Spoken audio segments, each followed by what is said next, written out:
Wow, hey, what's up? Pura vida, mi gente. How you guys doing? Yeah, let me know if at any point the music is too loud. Let me know. How you guys doing? Hope you guys had a good Shabbat. Shabbat Shalom. Hey, blessings. Thanks for tuning in, guys. I get excited when I go live, especially on like a Saturday night like this. I just feel like I'm just kind of like tuning in with family, tribing up. We're just getting cozy and everything. And today I'm just gonna basically freestyle it. I don't really have like a presentation like I always do, kind of like, we're just gonna talk. And when it comes to these kind of topics, that's what kind of almost everybody's doing. Just gonna show you a couple things. This is mostly for those who are not aware of any of these subjects. I talk to a lot of people all the time, and I bring these subjects up a lot, and they're like, huh? No, I never heard of that. Orphan trains, Cabbage Patch Babies. They think I'm talking about the dolls, the World's Fair. They don't know what a World's Fair is. Inkubator babies. They're like, huh? What's that? What you talking about? What are you talking about, cootie male?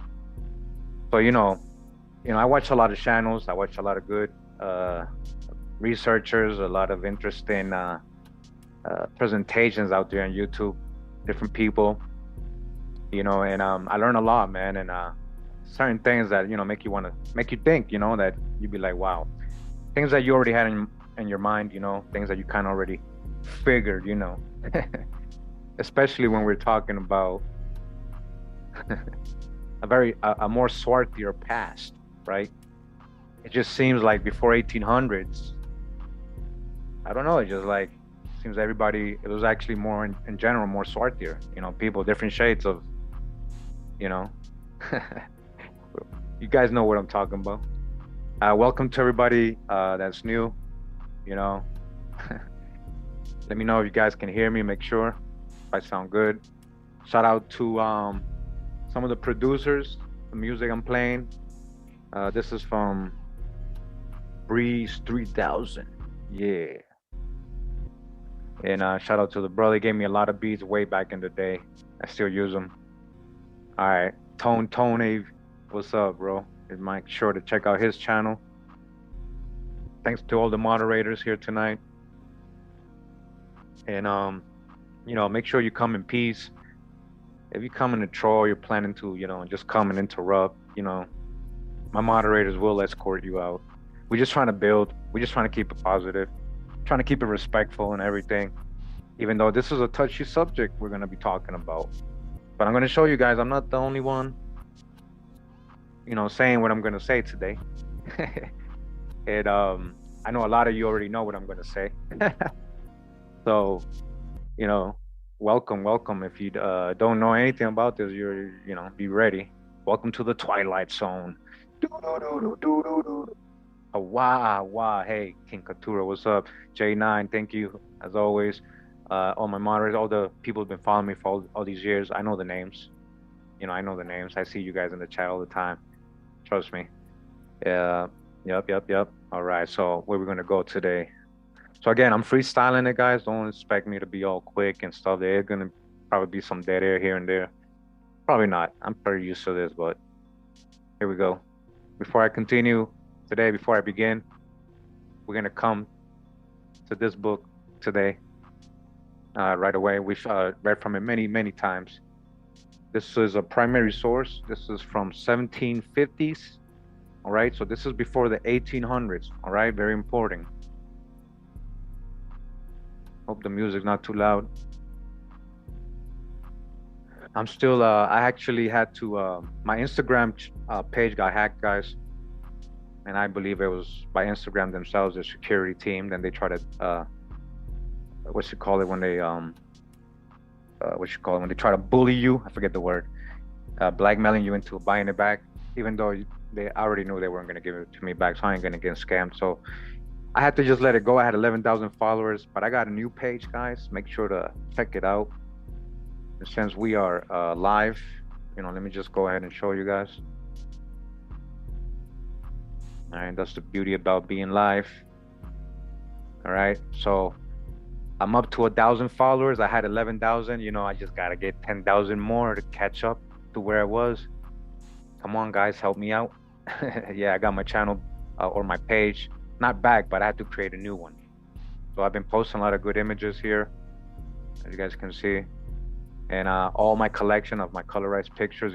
They took all that down, so we're gonna re-upload it. The good thing is I get to do it all over again. I get to get new followers. I get to improve and do it better and do better posts. So they think they got me. They might have slowed me down a little bit, but I'm just gonna bounce back, right back. All right, let's go back to the book. All right, sure I can see you guys. All right, so that was my Instagram. We're gonna begin today. Just want to read again from what Benjamin Franklin had to say. Yeah, this is a primary source from Benjamin Franklin. This is from the 1750s. This is before the 1800s, okay? This is very key because Benjamin Franklin told us something before the 1800s, before all these world fairs, okay? Before all these incubator babies and orphan trains and all that. All right, before Ellis Island and all that stuff, okay? So the book is called Observations Concerning the Increase of Mankind, People and of Countries by Benjamin Franklin. All right, and this is 1755. And basically, he's actually complaining a lot about mostly about the German immigrants. So if you Google Benjamin Franklin on German immigration, you're gonna come up with this book. And these are the points he gives: 1, 2, point 1, point 2, point 3, point 4, right? He keeps going and going, and like what he thinks about all this stuff, right? So we're gonna go to point number 24, 25, I believe. Yeah, we're right here. And I'm gonna read to you guys here what he thought about. First of all, he's gonna be telling you about what the Europeans in the world was mainly like at his time. All right, there's a primary source. This ain't me trying to blackwash anything, okay? So pay attention. All right, where to go? All right, we live, so things happen. Come on. There we go. All right. It's hating. Here we go. Hey, come on, supper. Come on. There we go. Now it says here, and since detachments of English from Britain sent to America will have their places at home so soon supplied and increased so largely here, why should the Palatine Boers be suffered to swarm into our settlements and by herding together establish their languages and manners to the exclusion of ours?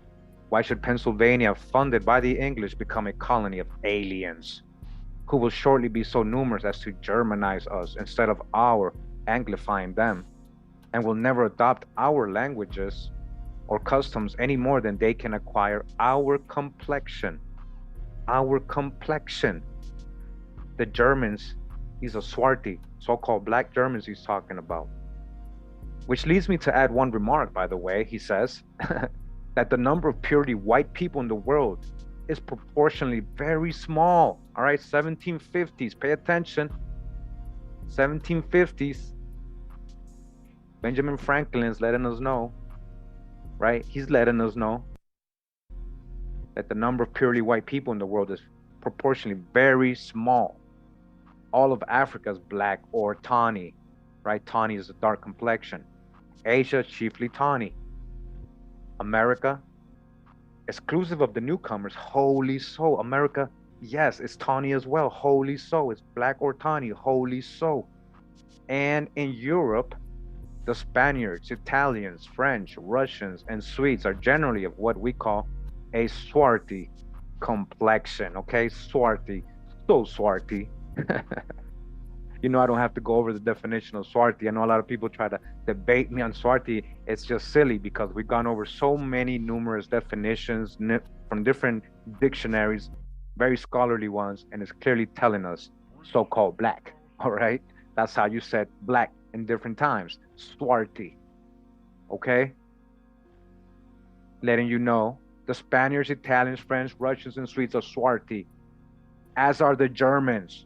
And only the Saxons, he's saying, are not, who with the English make the principal body of white people on the face of the earth. So he just generalized there. So that's the hijack there. But he's letting you know, right? He's worried. Literally, this is why he's writing this. He's worried that they're bringing too many black Europeans over. Literally. I'm reading you a primary source from 1750s. If you're new to this, we've gone over this a lot. The original colonists, hundreds and thousands of them were black Europeans who came in as indentured servants, okay, colonists, prisoners of war, convicts, and conquistadors too. And these people mixed in with the American Indians. All right, so that's a whole other subject here, but I don't want to go off subject, but I just wanted to read this real quick just to get you in that mind that give the idea, right? Put the idea into you. What's going on before the 1800s? What's going on before the 1800s, okay? They cloned Tyrone. They cloned Tyrone. You saw that movie? Go check it out. Pretty interesting, huh? All right, so let me see where we at. All right, how are we gonna start this? Now again, guys, we're freestyling this. I'm live, okay? Yeah. So it's about to get, let's go. Shout out to Breeze 3000. Yeah. All right. Okay. Hey, what's up, archivists? Shout out. Make sure you guys check out the archivist with Analog. That's where I'm getting a lot of these newspaper clips that we did all those videos on. He's got some great videos now as well. Make sure to subscribe to his channel and follow him on Twitter, where he's posting all these incredible finds. All right, welcome everybody. So, Cabbage Patch Babies, right? Like I said today, guys, I don't have a real presentation. I've had all these tabs and all the stuff I'm going to show you today already opened for like months, possibly even more than a year now on my computer. And I'm just like, how do I do this video? It's really hard to prove, but after I show you guys everything today, I mean, let's just be logical. You can conclude whatever you want. I already know that Benjamin Franklin told us, hey, pure white people in the world were very small, the proportion very small, all right? And we're talking about 1750s, all right? Now 1800s come, right? Now we got Cabbage Patch Babies. Uh-oh, what does this mean, Cabbage Patch Babies? Huh? What are they doing here? What does all this mean? These are all old postcards, guys. There's like, most likely thousands of them, all right? Cabbage, babies growing with the cabbage, right? And you'll see a lot that the babies many times are being given to parents, okay? Given to parents, all right? Literally growing babies, right? He's watering, he's growing babies. They're growing babies. What does this all mean? It's just fun and cute. It's just all just fun and games. It's just art.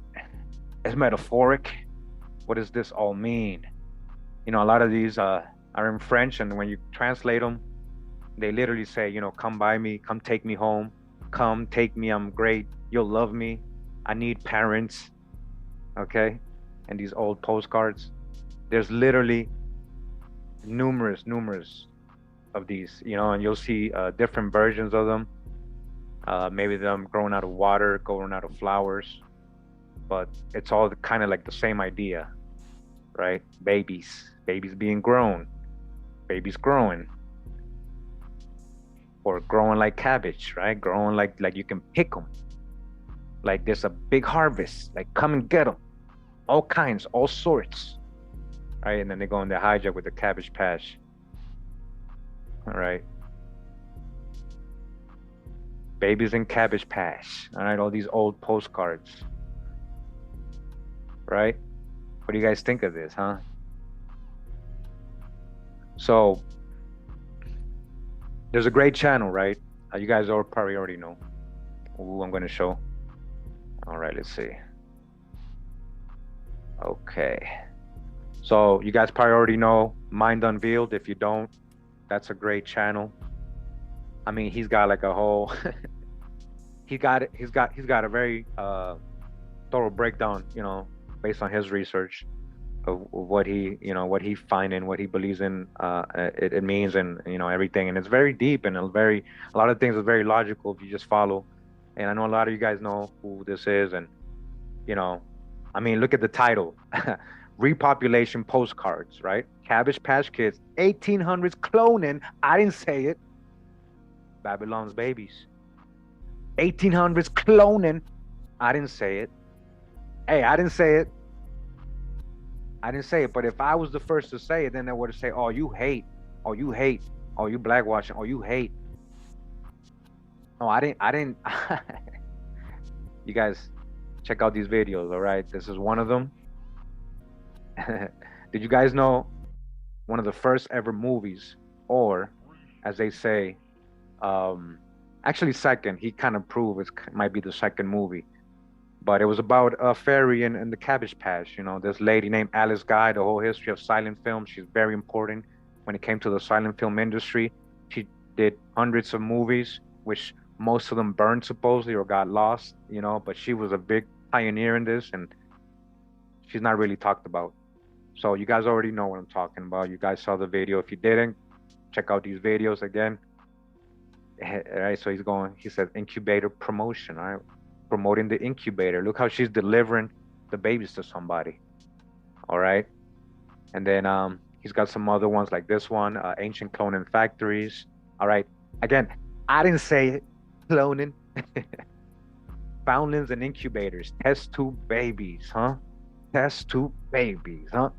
Hey, I didn't say it. I just want to make that clear, all right? I just want to make that clear, guys. Okay? But it all seems very interesting, very logical, and seems very based on the research that I've done over the years. And, you know, a lot of you always ask me, so where do these people come from? So-called white, right? You know, we're not trying to say so-called white people are all incubator babies. That's not what I'm saying. It just seems, as you guys are going to see today, they did something in the 1800s.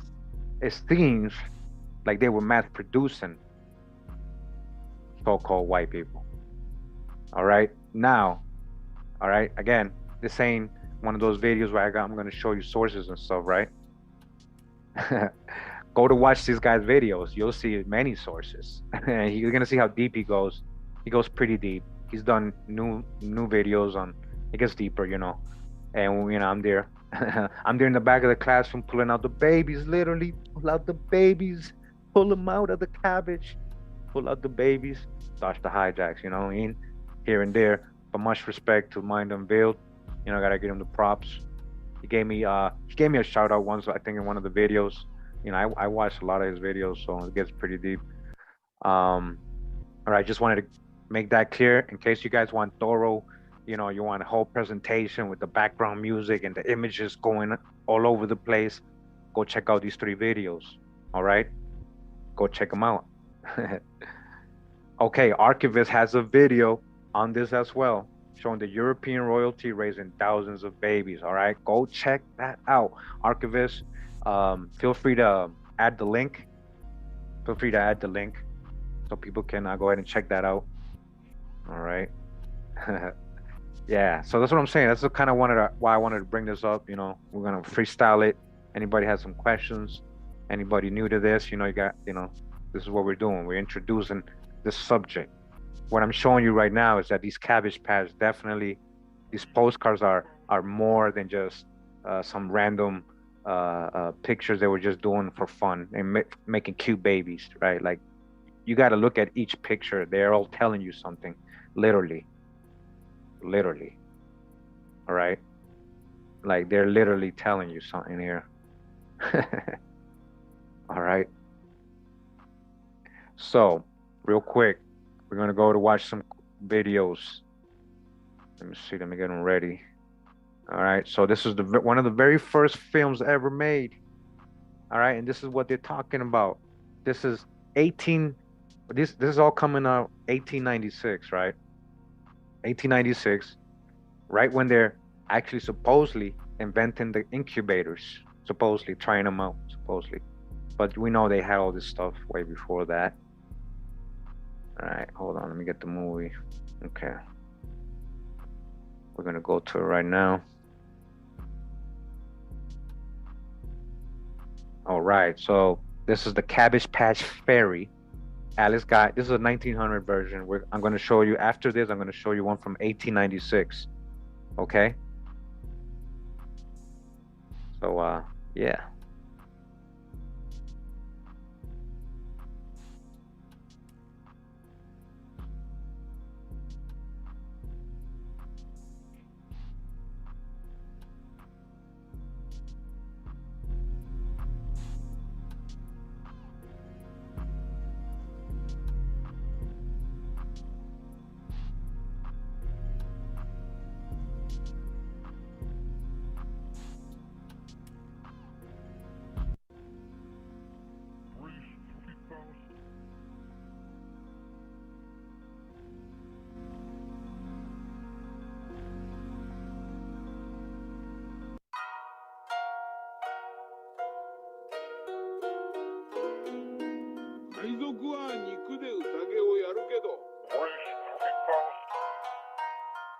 All right, you guys saw that? So she was just like randomly placing babies, like real life babies on the floor and stuff. This is one of the first films ever made. All right, so yeah, again, shout out to Mind and Build, bringing this to my awareness. I was like, wow, yeah. All right, let's go look to another film right here. All right, so this is from 1896. This one's really interesting. It's going to show something very revealing of what we're talking about, what I was just talking about, okay? And what Benjamin Franklin was worried about. So to me, this was their solution, okay?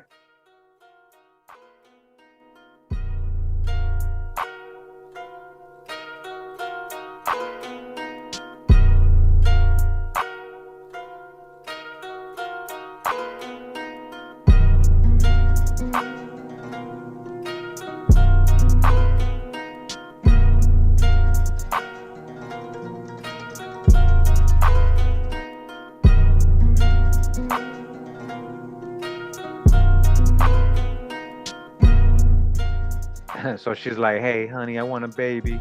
Come on. I think it's time.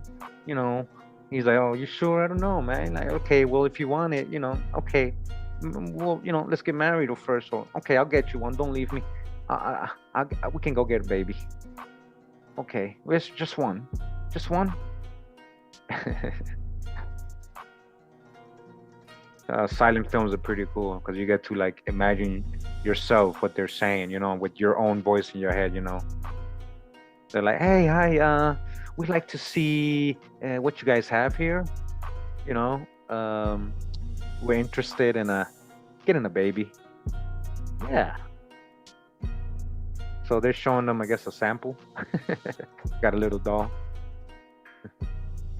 They're showing them another sample. Like, yeah. He's like, nah, that's all right. And another sample. They just got him in the basket there on the floor, He's like, these hands don't move right. You see that?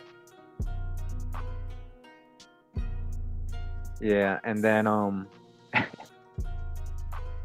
he's like, no, I don't like this one. Here, take it back. All right. He's like, do you got any better ones, like fresh ones, like newborn ones? She's like, yeah, sure. I got them right here. They're growing right now.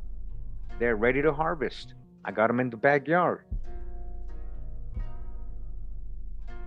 All right, so that's the cabbage patch she has. She starts pulling out some babies. All right, that's a real baby right there. She's like, oh, this one's pretty. And then, all right, put them right there. Just throw them on the floor. Right there. Okay. There you go. All right. And then now they're gonna get some more. They're like, oh, whoa, put that back. Whoa. Okay. Did you guys peep that? All right. Who saw that? Who peeped it? I'm gonna go back. Now, what just happened? They pulled out a so-called black baby or a Negro baby, copper-colored baby. They pull it out and they were like, no, whoa, we don't want that. Hold on. Let's go back.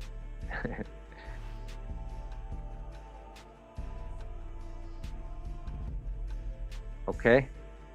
You guys see that?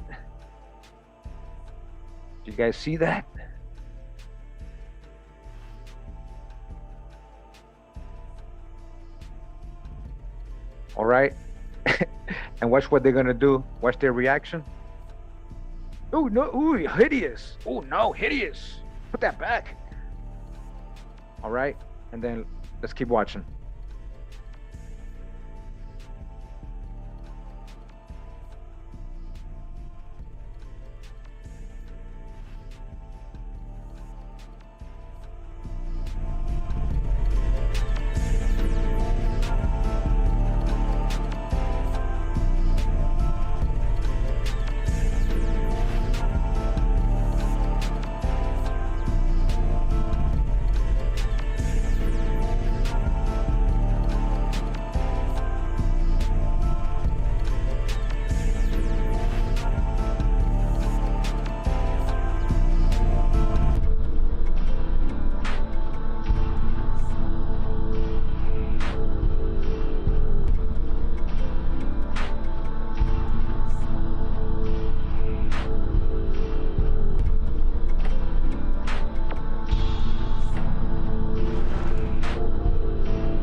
Yeah. So, as you guys can see, it's very clear what they're telling in these silent films. There's no trying to guess what they're saying. They're literally showing you, or the film's insinuating they're growing babies, and you can go buy one and leave with one, like as they're doing right now. They just bought a baby, a grown baby. All right. This is another little example. Another thing you'll see common is babies coming out of the water, coming out of with the storks, right? Coming out of flowers, right? Like they're the fruit, right? From the flower. This is another silent film. It's the Spring Fairy. So basically, let me fast forward. So there's an old lady. She's cold. She asks for help. They let her in. They actually, feed her, give her some food and everything. And then they offer her to stay. And she's like, no, I don't want to stay. And then she turns into the fairy, the Spring Fairy. She turns into the Spring Fairy. Right? And so now she's going to hook them up because they helped her. Right? So she's going to go outside and she starts making everything all beautiful. It's springtime. Right? It's springtime. And now guess what? She's even gonna hook them up with something.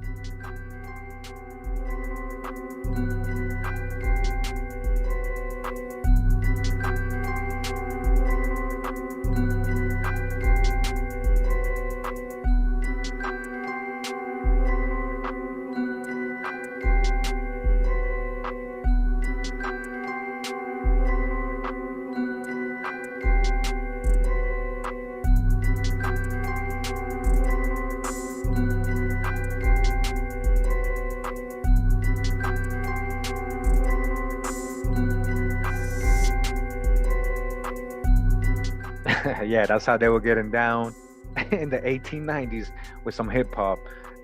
No, sir. This is a custom made music. You know, you can't really play music because you might get copyrighted.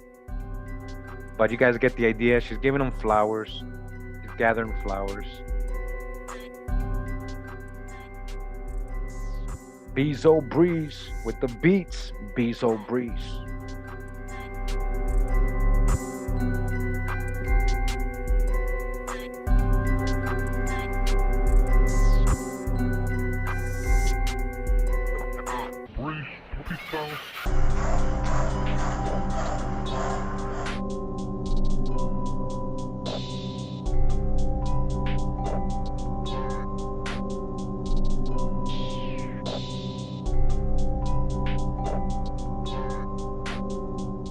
What kind of sorcery is this? So, yeah, they got twins. She hooked them up. The fairy, she hooked them up. You know, she gave them twins. So all these people getting these babies, right? All these films about people getting their babies. Why was it so important to create films about this? What's up with the World's Fair? As archivist was saying, it's let me see what he was saying right here. I was reading it. It was literally to brainwash or the people who were repopulating. It was kind of like a brainwashing exposition. What are we talking about? We're talking about World's Fairs, right? We're gonna get to that, but right now we're talking about the Cabbage Patch Babies, right? So the idea why I was showing you this and why I wanted you to go check out Mind Unveiled, it's just so you can see that before what I'm going to show you, these incubator babies and these World's Fairs, they already had this concept already going and so developed. Like, it's literally telling you how much they were doing it. So this is before they invented incubators in 1896. A lot of these postcards are before 1896. So it was already going on, is what I'm trying to tell you. It was already happening. Remember, 1800s, we're talking about Reconstruction era. We're talking about after the Civil War. We're talking about after 1812. A lot of things going on in 1800s. Okay, let's see what we got here. All right, where we going with this? All right, where we going with this? All right.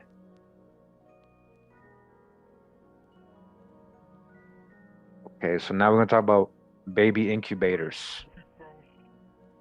Baby incubators. What is this? What is this, huh? You guys ever heard about the baby incubators?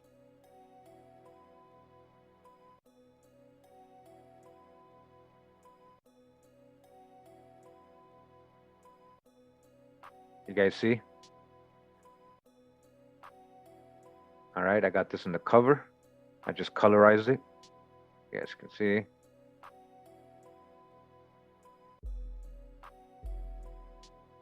Coney Island's incubator babies. Okay.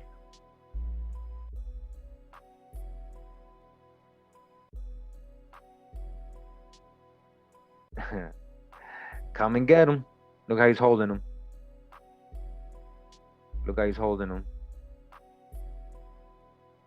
Look how they're holding them. Fake Doctors Coney Island Incubator.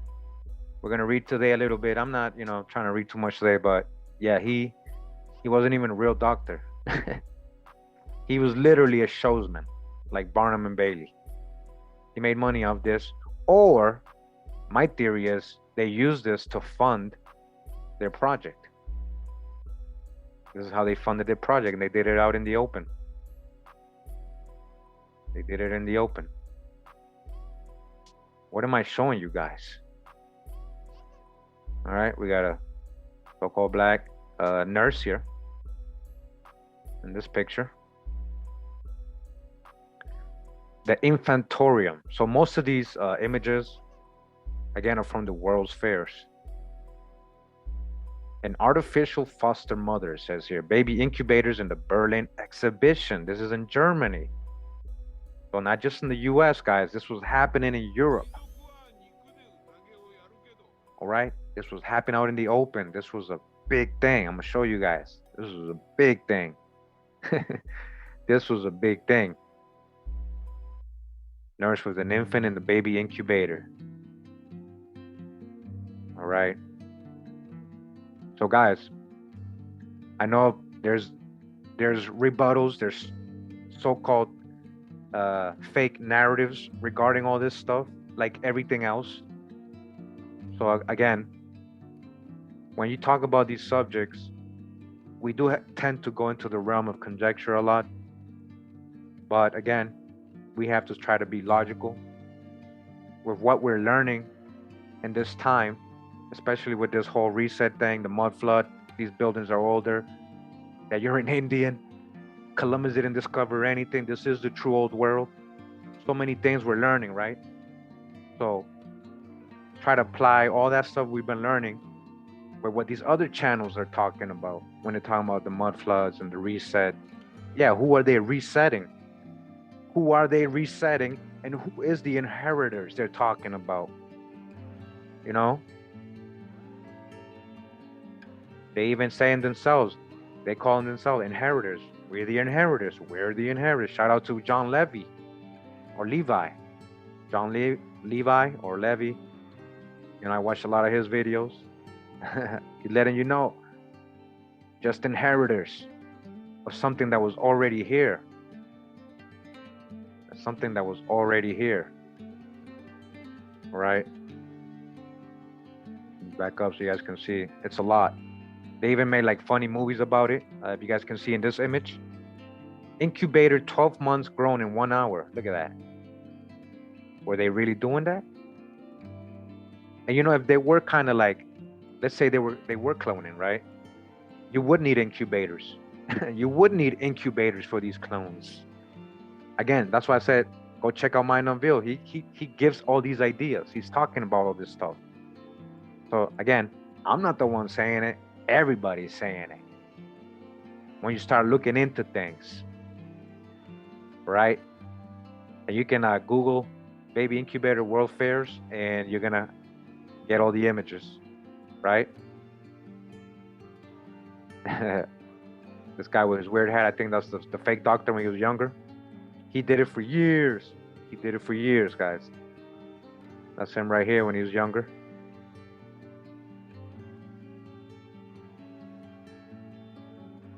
Strange but true, Coney Island's craziest ever exhibit, incubators containing real premature babies. Okay, we ain't making this up. They're signing babies. That's what we're talking about. Coney's Island in the early 1900s boasted an array of eye-opening sideshows. Midget City. This was right next to Midget City. You get it? It was a sideshow attraction, literally. Who would do that with their babies? Who would put their babies to be a sideshow attraction? A village with 311 people, they're saying. But perhaps the most jaw-dropping attraction of all, rows of tiny premature babies living in glass incubators and fighting to survive as the paying public looked on. Fighting to survive, huh? As a whole people or just as an individual? The man behind the exhibit was French-born Martin Cooney, dubbed the Incubator Doctor. All right. And that's the guy who made it a famous sideshow attraction because it was already happening in Europe. We're going to read that he actually took the idea from other people. So it says here, visitors paid 25 cents to get a glimpse of tiny preemies encased in rows of incubators and tended to by a team of nurses and wet nurses who lived on site along with 2 physicians. Okay, here you go. Strange for us today, but these exhibits were hugely popular. They couldn't go extinct. You understand? Yeah, early eugenicist. Yes. Benjamin Franklin said, what were you saying? So he said something, right? So what did they came with a solution. They came with a solution.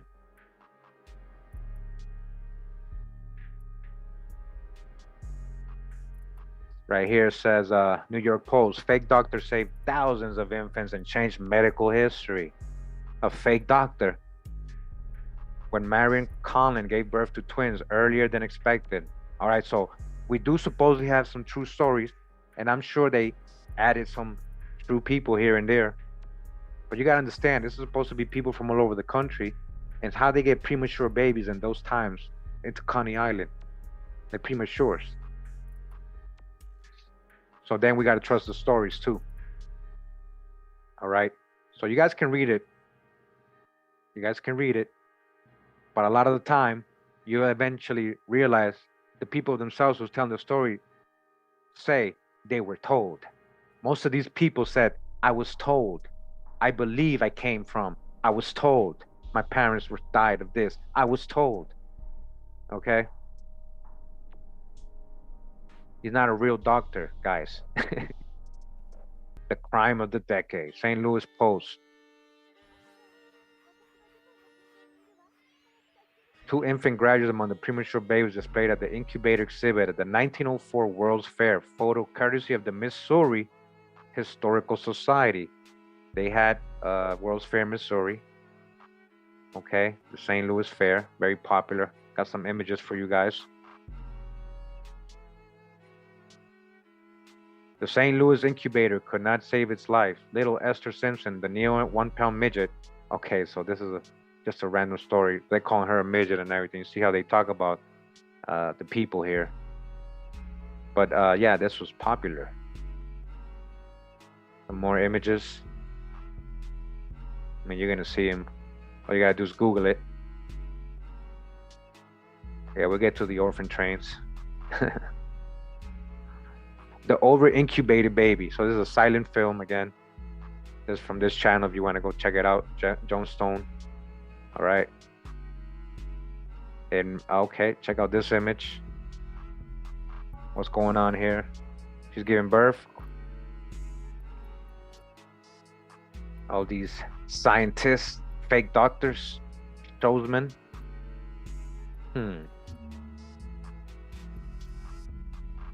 Martin Cooney, born in France, died in Brooklyn, New York. Brooklyn, New York.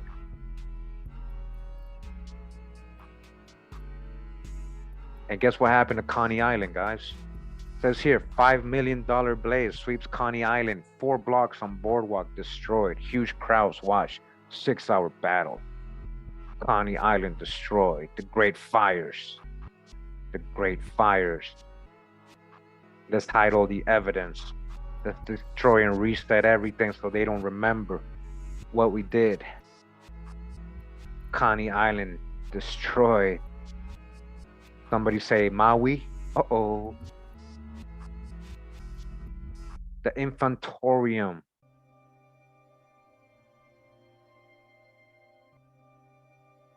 There's an old apartment building in South Minneapolis that looks totally out of place. It is a residential neighborhood with small bungalows and some auto body shops.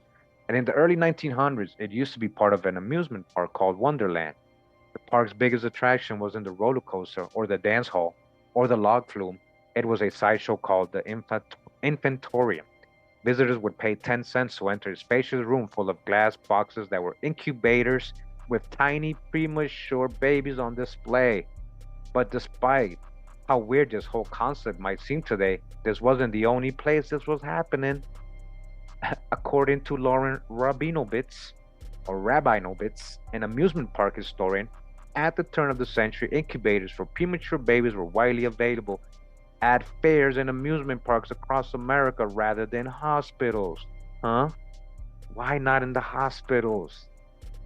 I mean, just gotta be logical, guys. What's going on here? Barnum's Museum, Grand National. This is from 1872, I think it says, or 32. Baby show, 100 beautiful babies. A baby show, 100 beautiful babies. Where are they getting all these babies from? It says finest babies, twins, triplets, quaterns. All right. What happens when you artificially inseminate a woman? A lot of the times you end up getting a lot of twins, right? A lot of 8, 4, 5. Okay, were they possibly doing that as well? And is this all his sperm? The fake doctor? Yeah. Oh man. Oh man. Guys, we just freestyling today, alright? Don't mind me, man. Now open. Young adult novels. Infant incubators. Broadway. Now open. Yeah. Coney Island. You can get a baby. You can go home with a baby. You go to Coney Island, enjoy the park, the amusement, the candy, the popcorn, the cotton candy, and you get to go home with a baby. And you get to go home with a baby. And their excuse is, we saved the lives of babies. See what science has done for the world's little weaklings in the baby incubators, an exhibit of intense hard interest, the most highly educational feature on the pastry. Leading children's physicians, highly trained nurses, every modern surgical appliance and medical appliance constantly all at hand. All right. Again, he wasn't a doctor. He was a fake doctor. Mechanical mother. Mechanical mother. You don't need a real mother because we have a mechanical mother. They're literally telling you all the world loves a baby. Everyone loves a baby, don't they? With the Freemason floor, the Freemasonic floor. Oh, I'm just saying, we just freestyling here, right? I can do that, guys. I can conjecture like everybody else, all the other channels.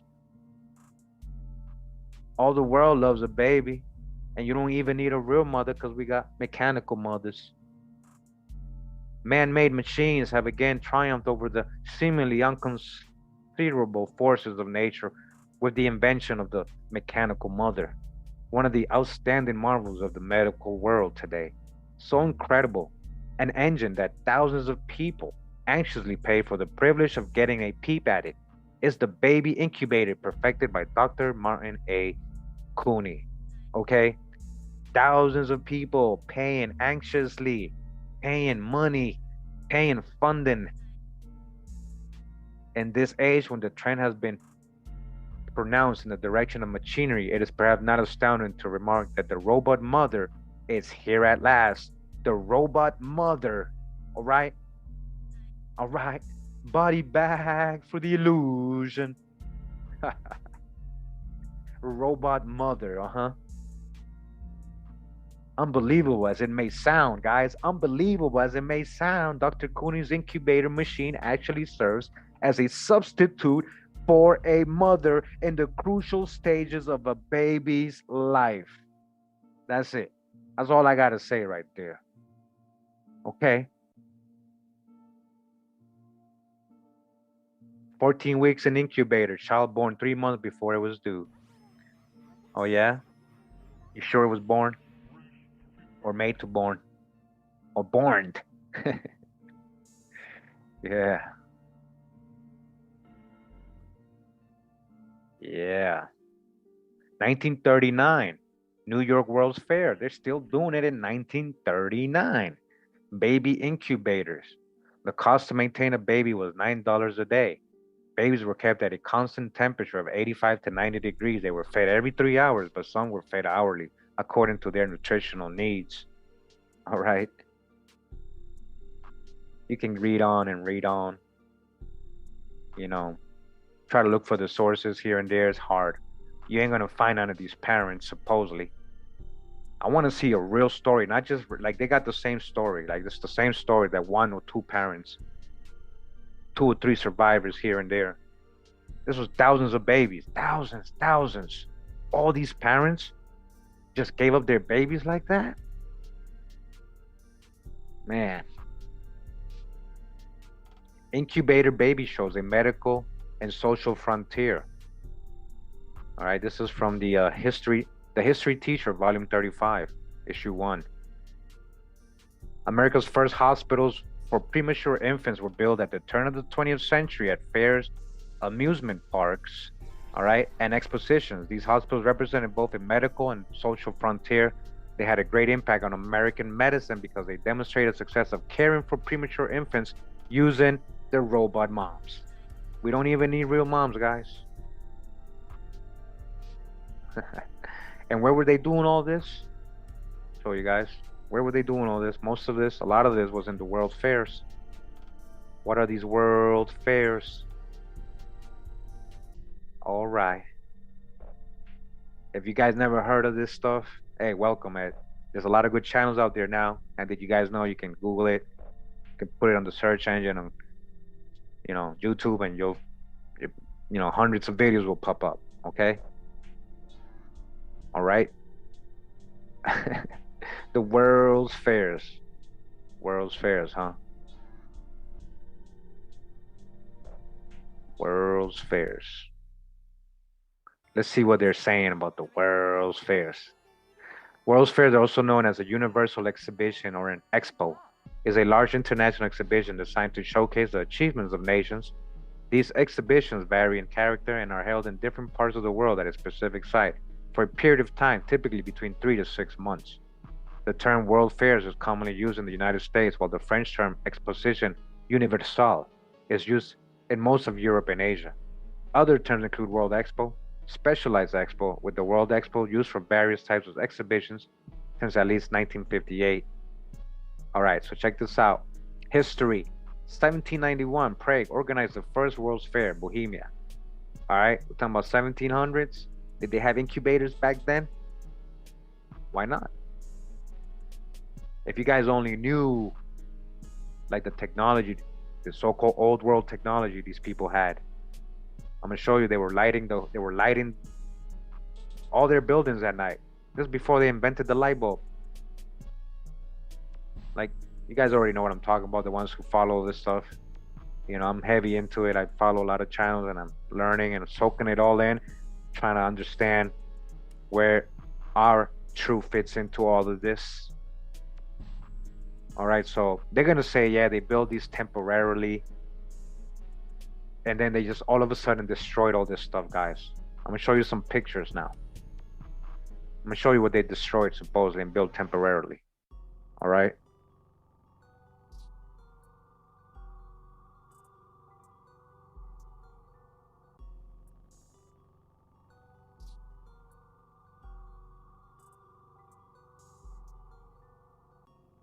That's the wrong one, sorry.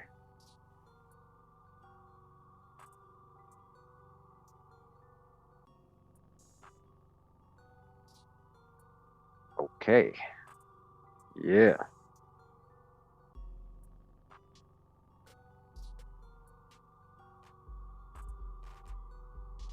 All right, so this is some images I got online, and I actually colorized some of these. A lot of these are the first time. A lot of these are, you're gonna see them in color for the first time. All right. A lot of you probably know a lot of these pictures already, but I'm gonna show you to you. This is a World's Fair, supposedly. This is in the United States, guys. I was gonna trick you guys and say, hey, this is this lady looking at, in Rome, Vatican, but no, I didn't want to do that. So there you go, right away. This is the World's Fair. And this is what she's looking at. She's looking at the true old world. This is the old world. This is what they destroyed. Look at all the Moorish architecture, as they're calling it. But it's not Moorish. That's just another tag. Okay? Yeah, they had it for many years. Yeah. They used it. Yes. They perfected it. They went around the world building stuff. It became tagged Moorish. Yeah. All right. So, guys, you got to understand, when you start studying this, they're going to tell you that they build this, that under this is just wooden, like Play-Doh, right? Like, like, how do you say, like some plaster. They literally say this is plaster and some wood. It's art. It's like, it's temporary. All right. I'm going to read something to you guys that contradicts what they say in Wikipedia. And this is a book from 1893 from the World's Fair. Okay, so these pictures, I didn't write down the cities, but this happened in Chicago, St. Louis, Missouri, Mississippi, San Francisco, so many places, guys. Pennsylvania, I think Florida had one. Actually, many states had one. Smaller ones, but there was big ones, right? Again, you guys can just Google it and you'll see what I'm talking about. And what do you guys see here? Look at this building with two obelisks right in the front.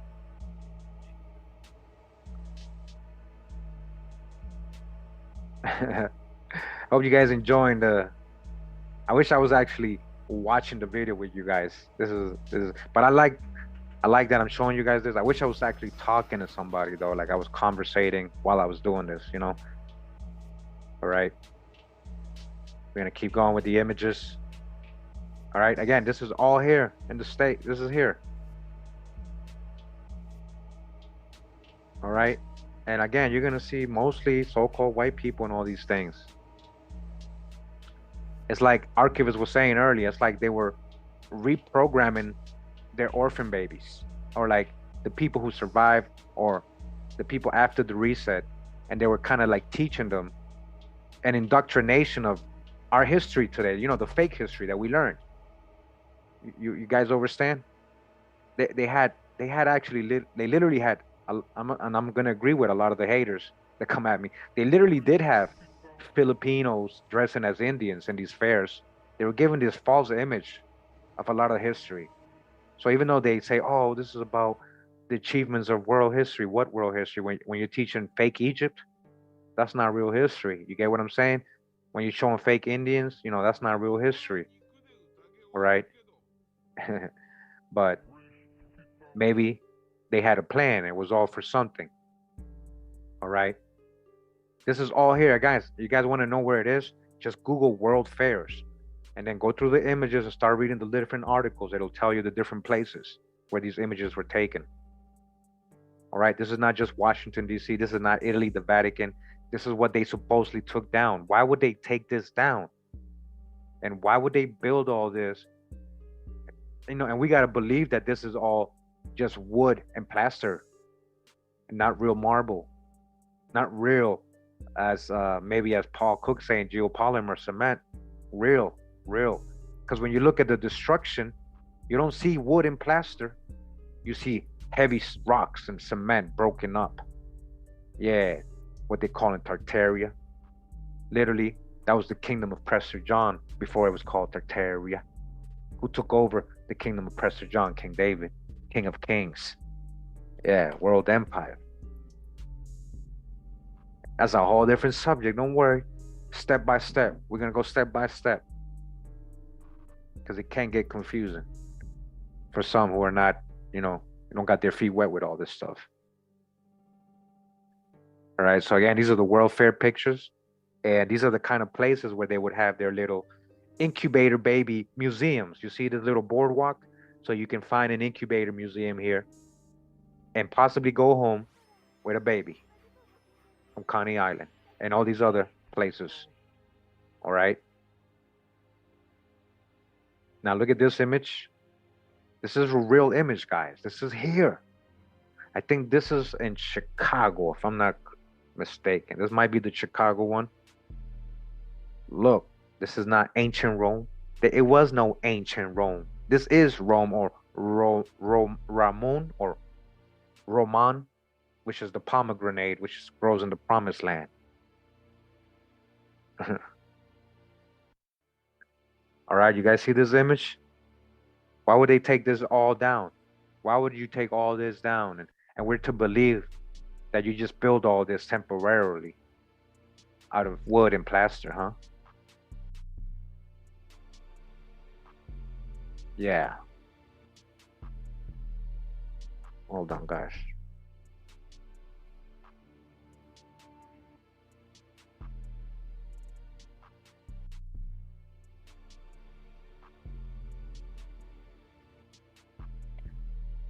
Okay, we ain't making this up. What are you talking about, Cootie Man? Hey man, shout out to Drop, man. 432 the Drop Radio. Ramon.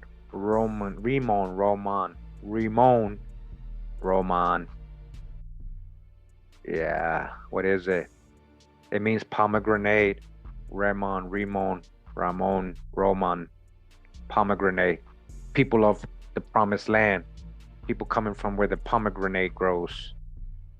Yeah. I don't know, I'm just saying. Catch up to the Prester John investigation. That's all I'm gonna say.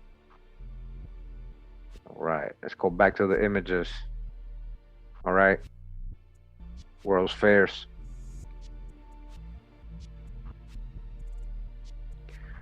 World's fairs. What's a so-called Roman? What's a so-called Greek? Shout out to Anatoly Fomenko, New Chronology. He literally said they didn't exist. They made it up. They made up the Dark Ages. Yeah. Right. Look what they took down, guys. But, all right. So yeah, I guess I'm just showing you these pictures I colorized. Let me speed up a little bit. I think I'm going a little slow. I don't know if you guys enjoying it or what, but it's hard to do this and look at the chat, so bear with me. But look at this. This is amazing. Look at this. They're talking about this is all plaster and wood and all that underneath that. This is what they took down, guys. This is in St. Louis. This one right here, Missouri. Okay. It wasn't just about dark skin, because even the people that you think weren't dark skin were dark skin. It wasn't just about dark skin. There was no dark ages. They added years to us. The Union Station, look at the cars and everything. Pretty cool pictures.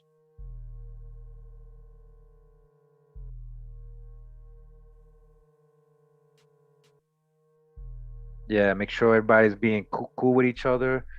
Building, not getting, disrespectful. We're just trying to build here. I'm just showing you what others already have said. It's not just me saying all this. I haven't done a World's Fair mud flood videos because it's really hard to prove. It's just, you gotta just know, because you gotta understand history. We know they lied about history. They added years of false chronology. We know these buildings are older than they're telling us. A whole lot of things that you gotta understand, right? Even though it's hard to prove. That's why I haven't done videos, because I like showing sources. Today we're just chilling though. We're talking today. I love being here right now, Saturday night with you guys, and going over this. Okay, going over the layers. Shout out to Tales of the Chrysalis, a good friend. Hey, welcome everybody in the chat. I'm looking at all the names. Thanks for being here. We're just looking at these colorized images of the World's Fair. Look at this, guys. It's just like, come on, wow. Look how far it goes. It's just, nothing to see here, guys. Don't worry. It was just a little quick amusement park. We took it down already. Don't worry. Okay. This was inside one of the buildings.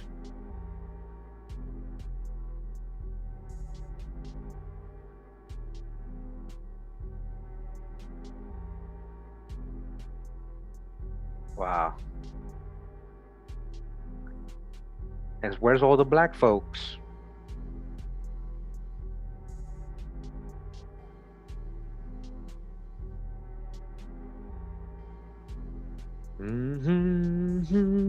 Shout out to Bezo Breeze.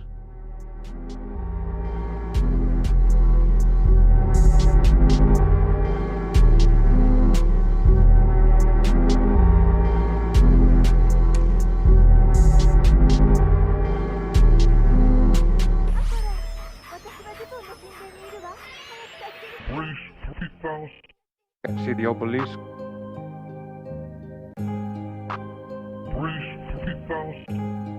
Welcome to ancient Rome. Welcome to ancient Egypt. Welcome to ancient Greece. Oh, you guys thought it was all over there on that side, huh? Breeze 3000.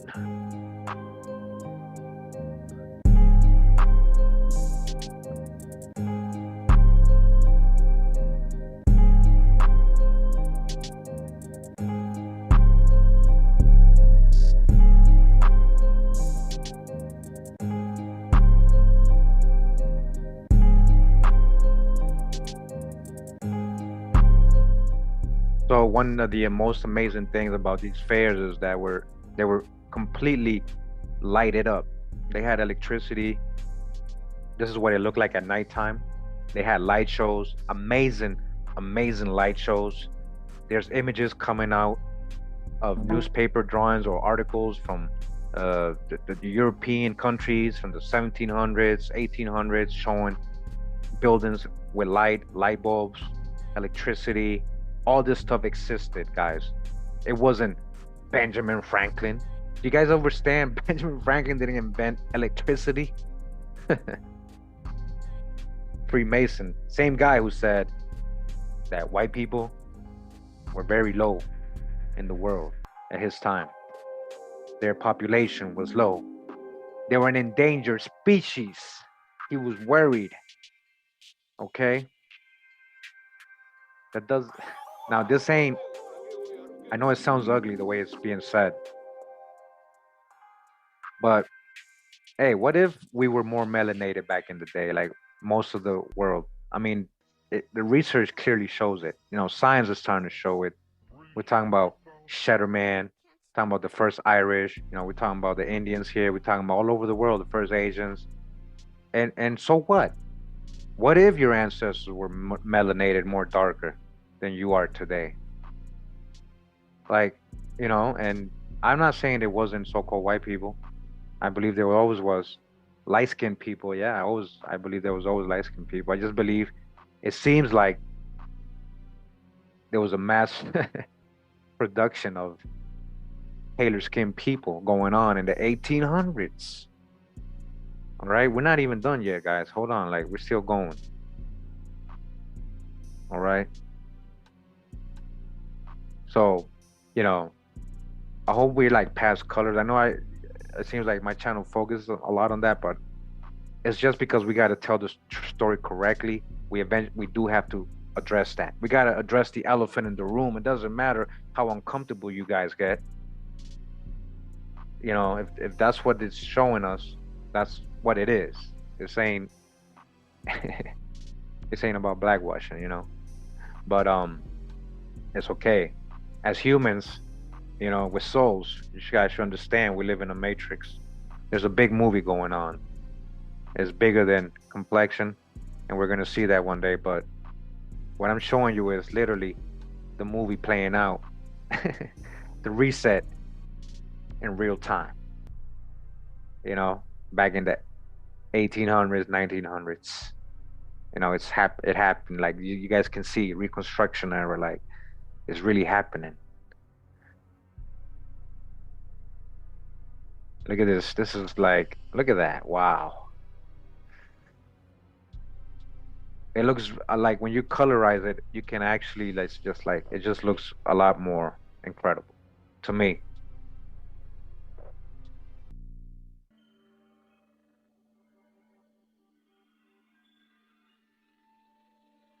Look at the Moorish, so-called Moorish palace.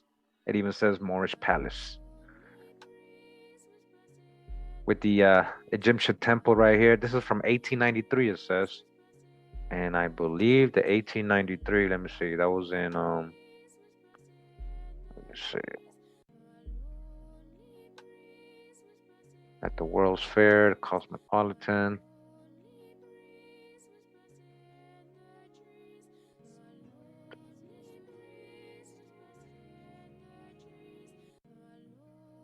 Okay, I'm gonna show you guys a book I got here on the side. I'm just one I'm reading right now. Another image right here. We got a Indian. You guys see the Indian? He got feathers. He's riding a horse. You guys see that?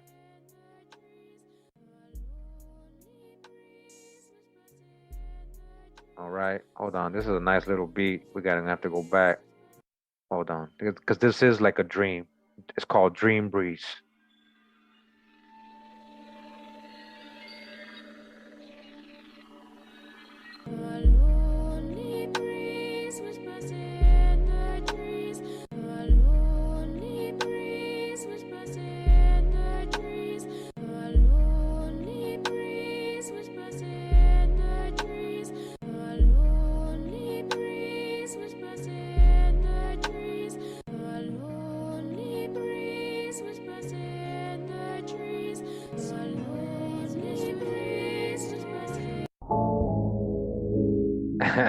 I actually started thinking about it, guys, and I'm like, wait, that's a kind of like a chorus. I don't want to get a copyright. I did get a copyright once for a jingle, you know, a sample somebody put in the beat they gave me, and I'm like, oh man, sorry about that.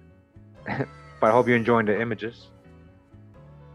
Let's go back to that last one. Look at this. What? Today's music is sponsored by Bezo Breeze 3000.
Yeah.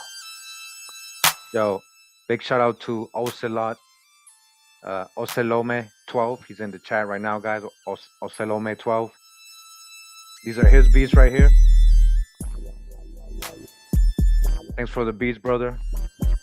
We're gonna go ahead and play some music from Ocelome 12 since he's in the house. Shout out to the brother. Go looking out for the music.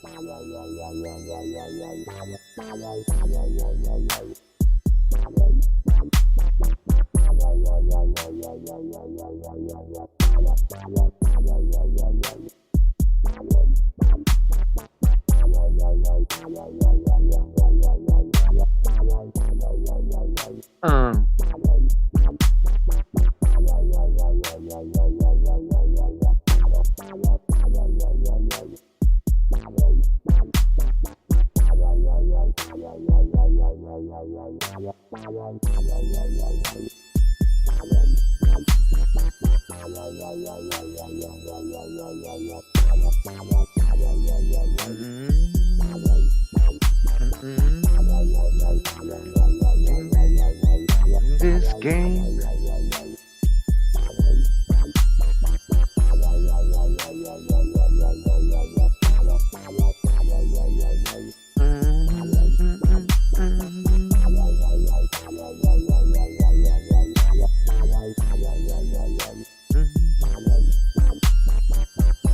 Blaze, tune with the cosmos, straight haze, make money, no loss, yo.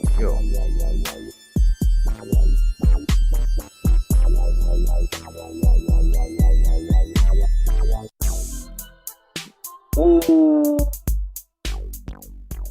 Yeah. Uh-oh. Oh, pull up. Yeah. Hey. Hey, what we're looking at right here, San Francisco, World's Fair ruins. Huh? Yeah, San Francisco.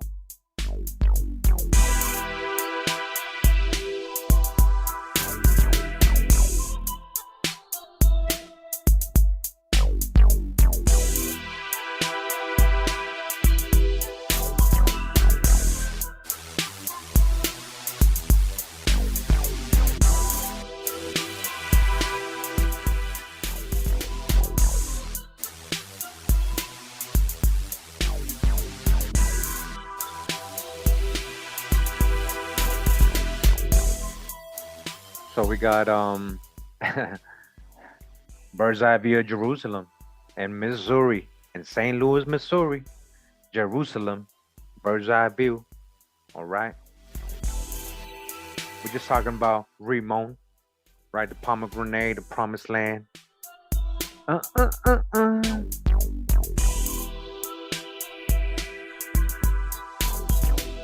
Hijack free and just deception.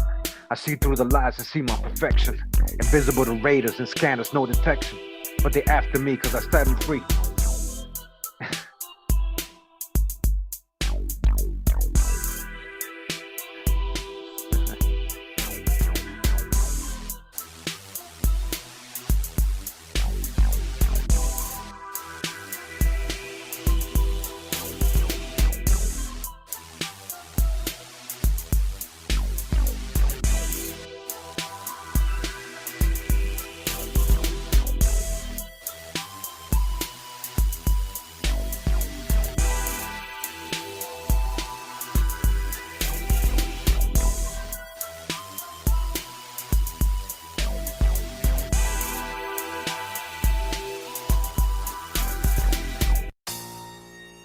Uh-oh. Yo, shout out again to Ocelome 12 for the beats. For looking out, brother. We loving the music right now. Right on time. Right on time.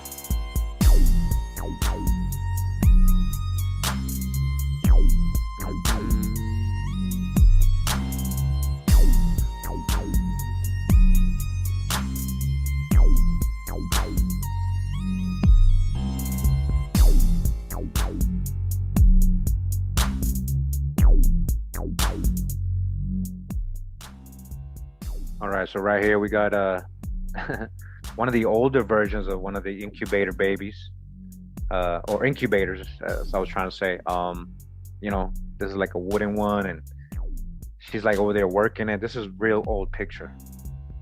So again, this was going on for a long time, before 1896. All right, and I colorized this picture. You guys can check it out. He said rapping was unprofessional. Drake, you're unprofessional. And you're a silly little rabbit. That's what you are.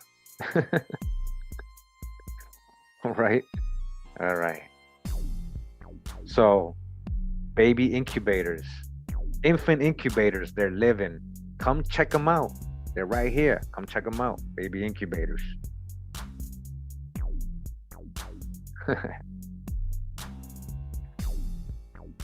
Yeah, baby incubators. All right, come on, come all. Ladies and gentlemen, step right up. Amazing little babies here in incubators. That will be 15 cents.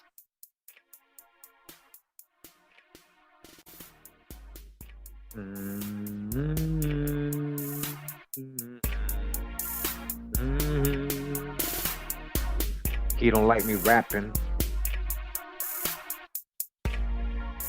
I gotta let him know what's happening.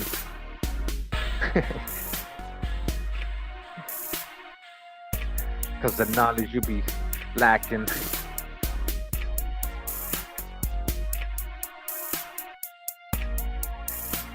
Incubator babies.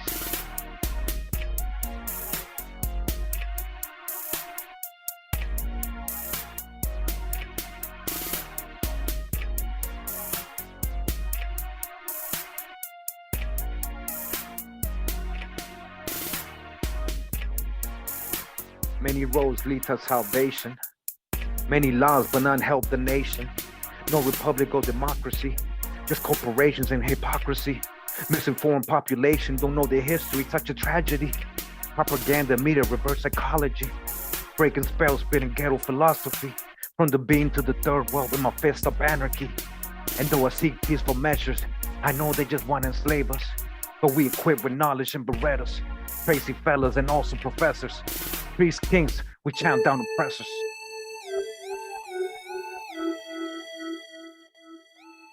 Let me not get into that. Then we gotta get into that.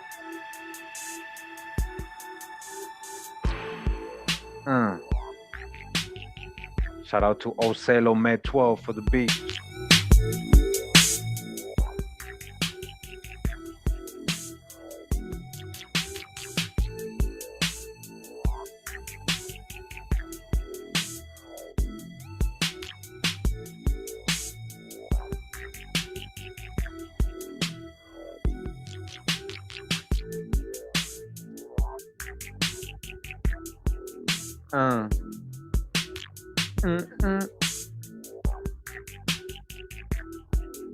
He said don't rap. He said don't rap. But I stay true to my heart and my vision. I take control of my life, no more wishing. Surviving in this world of perdition. I'm prepared for the battle on a mission. Wake up the masses, break out of the mental prison. They lost in the game in submission. And I'm no one's savior, but maybe the real ones will listen. And even if they trapped by the master magician, how I lead them to the water manumission. We need to tribe up as prophecies come to fruition. Discernment, logic, and intuition. Slay, hijack, slice, silence the opposition. Keeping the code as we get our land back and recognition. Damn.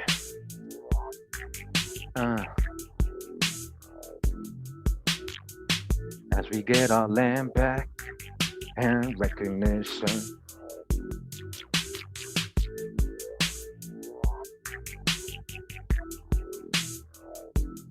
Yeah. Oh, you don't know.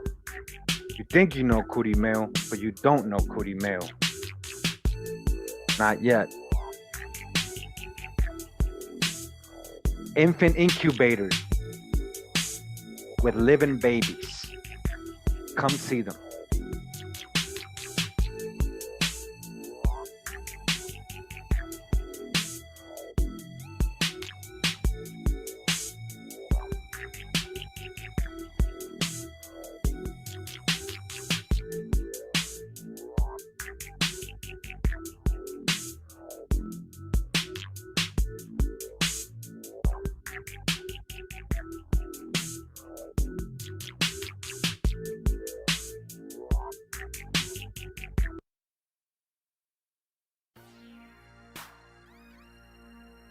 Shout out to Ocelo Med 12. There's another one of his beats. Oh. Cause my life is influenced by deep possessions. My only escape is the herbal lessons. Progressing only with hard lessons. So grateful for all of Hawa's blessings. Can't stand the light, ready to use the Smith & Wesson. From the hood, blood of a warrior, keep on blazing. Yo, you thought you knew Cootie Mail. But we keep it civil, we keep it educational in the videos.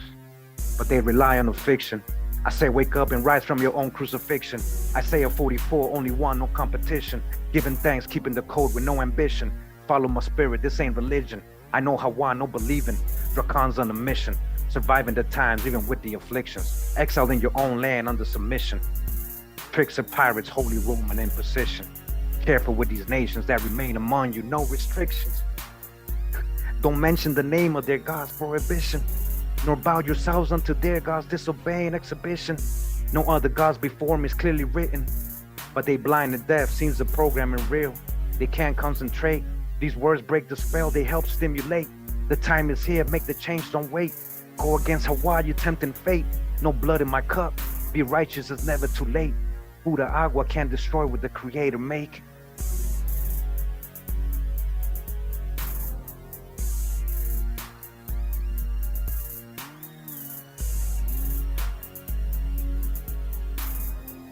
Cause we dreaming awake, we just passing our days with no breaks. We just passing our days with no breaks. Stuck in this phase, no escape with truth in your face. We need to wake up before it's too late. Beware these snakes, mad people be fake. They pretend to be cool, they pay you the fool. They say we are one, but their heart is just cruel. They live for the fame, the money they gain. For real love ain't the same. Corrupting your heart, don't let it go dark. Remember the laws, without them you lost. Say no to the drugs, the envy, the hate. Your spirit is strong, we living too wrong, misled for so long. But the time has arrived, my people. This feeling's so right, we stand up and fight. With my Dracon, I'm ready to ride. Exposing these lies, together we rise. No woman, no cry. Time to rejoice, lift up your voice, let it be heard. In the beginning, the word, shaping and framing. On a mission, no more gaming. While we proclaiming frequency. This is more than a rap. The cons profess, no way to express. The vibration connects beyond the polar stress they made us forget. But energy transgressed beyond the visual cortex. Hold up, we ain't ready for that. Hold up, Seinfeld. Yo, Seinfeld, how you? Hold up, and hold up. All right, enough rapping, guys, because Drake said it's unprofessional. All right, he probably left. Hold on, we got the music. Yo, that was good, man. Ocello, man, 12, good looking up, brother, man. You know, I use the beats, you know, when I can, you know, when I remember. I got so many songs now. Like I even got the YouTube library, so it's like I got a lot to pick from. Hold on one second. We're gonna go back into beats. Hold on. All right. So we got this image, right? So I don't know how long we've been going, so I'm not gonna put a time limit to that, guys, if you're not in a rush. Because I told you I'm freestyling. This is like research we're doing together. All right. So far, what do we have, guys? We have Cabbage Patch Babies. We got you know, it seems like what appears to be babies being grown and given up for adoption or sold. Because you saw in the little silent film, they literally bought them. They paid for the baby. They took them home. They got the best baby. They got to pick the color, the eyes, everything, you know? So then we got incubator babies. All right, where's all these babies coming from? All right, again, I mentioned mine on Bill's channel earlier on. Go ahead and check out those 3 videos and all his other videos if you want, you know? It gets deep on that, over there in that channel. You gotta be ready if you're going over there. Something about mine on Bill, he's deep, he goes deep. And, you know, he sounds a lot like that Spirit Science voice, you know, back in the day. That series Spirit Science, which of course I watched back, you know. I told you, I absorbed a lot of school of thoughts, as you call it, or knowledge from different people, all right, throughout my years, okay?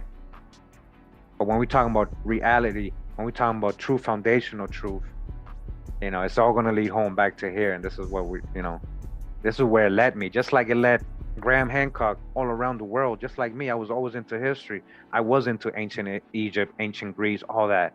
I studied all that, guys. But it always brought me here. It brought me right here.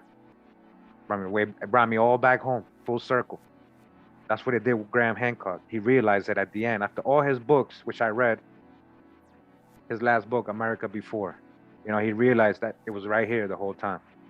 What he was talking about, that's the origin of civilizations, that great empire. All right, so what's going on here in this great empire? All right, because today we're going into some crazy stuff here, right? Going into some really crazy stuff here today. Hope you guys enjoying it and enjoying the images. We're gonna get sign from Seinfeld real quick. You guys know who Seinfeld is, right? I know you guys know who Seinfeld is.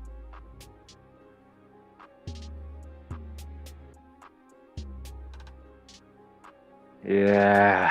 Okay. You guys ready for this? You guys ready for this? Yeah. All right. Okay. Yo. All right. Listen, I'm gonna just let him tell you guys. You guys already know what an incubator baby is, okay?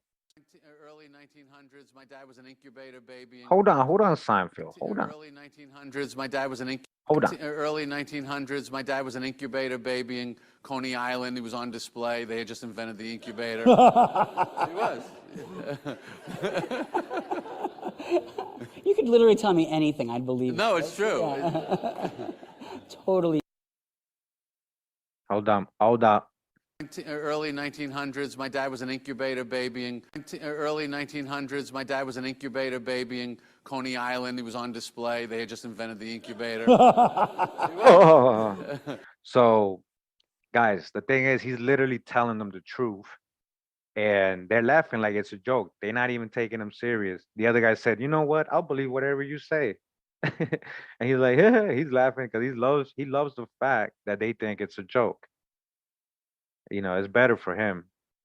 Who's Seinfeld? One of the most paid comedians ever in history, right? So-called, well, Ashkenazi, right? Okay. Early 1900s, my dad was an incubator baby in Coney Island. He was on display. They had just invented the incubator. He was. You could literally tell me anything, I'd believe. No, it's true. Yeah. Totally. So I don't know if you're asking where's the research for that. I actually got his family tree done. If you actually start, oh, hold up. I looked into it, okay? I looked into it. Never heard what? Who are you talking to? All right. I just ignore the chat right now. We doing a presentation. Let's get the music going again. All right. Cause he just snitched. All right. He just told us what's up. All right. This ain't no conspiracy. It's real history. I never heard none of that. Yeah, a lot of things you never heard. I'm sure. Welcome. I got over 550 presentations. If you're willing to hear more new things, I'm willing to show you and so you can keep hearing. All right. So Jerry Seinfeld, right? All right. Where you at, Seinfeld? Where you at? You're funny. You're funny, Seinfeld. You're funny, dude. You're a funny guy. Literally, you're a funny guy. What a funny guy, huh? Okay. Hold on. I know he's your favorite comedian. Don't take it all personal. Just relax. Just relax. Just relax. Just relax. What? Oh my, do you believe it? Oh, come on. You got to hit yes or no so they can know who I am. You see that? They want to know what I think. That's so funny. Okay. Coleman Seinfeld, untold details on an American stand-up comedian, Jerry Seinfeld's late father.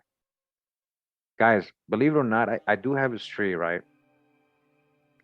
And yeah, it's gonna go into conspiracy because I did this like months ago, right? And I haven't done the video. I told you guys I was just holding it there. Hold on, let me go back to the this ain't history. I got James. Oh, okay, that's a future video. I got James Brown's tree done. All right, all right. I got a lot of trees done actually that I haven't even done videos for. Right. Okay. All right. Breeze 3000. Yeah, yeah. Jerome Seinfeld. My dad was an incubator baby, huh? Incubator baby. Okay. So, what I wanted to say was that I actually had found some sort of birth record or index for Mr. Coleman Seinfeld that actually indicated that he was supposedly born in one of these hospitals, one of these foundling hospitals, the Children's Aid hospitals, one of these places that we're going to see today that were actually one of the main sources for the orphans, for the orphan trains. He was actually born there. There's something funny about his mom, Celia. And when I came back to the tree, when I started like thinking about this, and I was like, let me go get back into this. I came here, his mom was missing. Somebody had changed. They put Lena, which was correct, second wife, stepmom, but they had taken out Celia, and all the records I had, anything indicating birth. Like when you go into these people's records, 1920, it says he's already one, he's living with them. With Lena, it's not even Celia, his mom. As you guys can see, he's 1 year old and he's not even living with his mom. With Lena. All right, so I don't have no other birth like certificate or anything, but I did have it here. I know I did.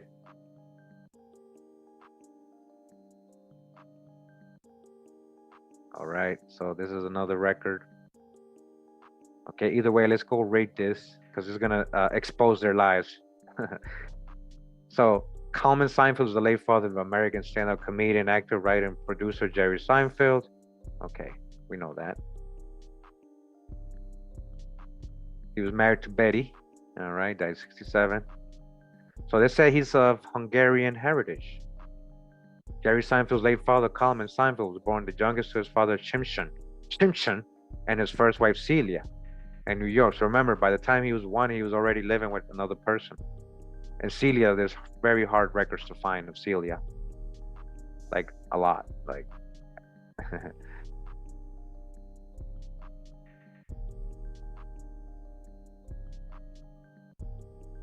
okay.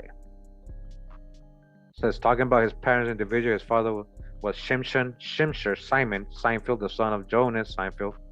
Common beloved dad, Seinfeld hailed from Stanislav, a place that was previously in the Austro-Hungarian Empire.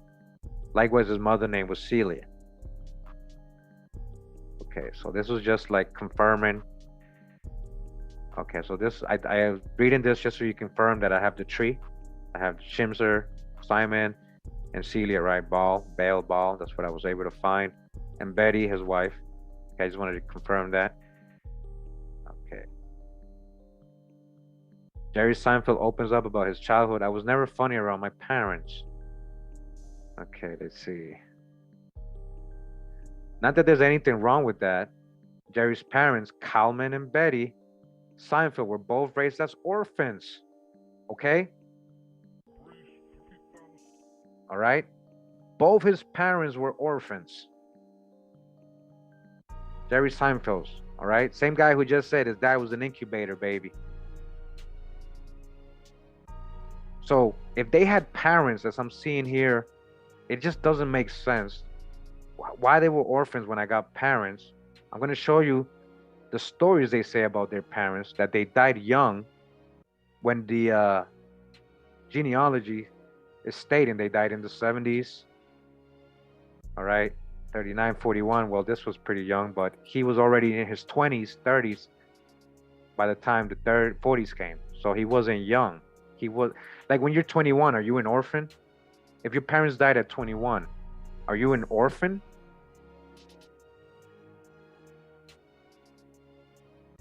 Okay.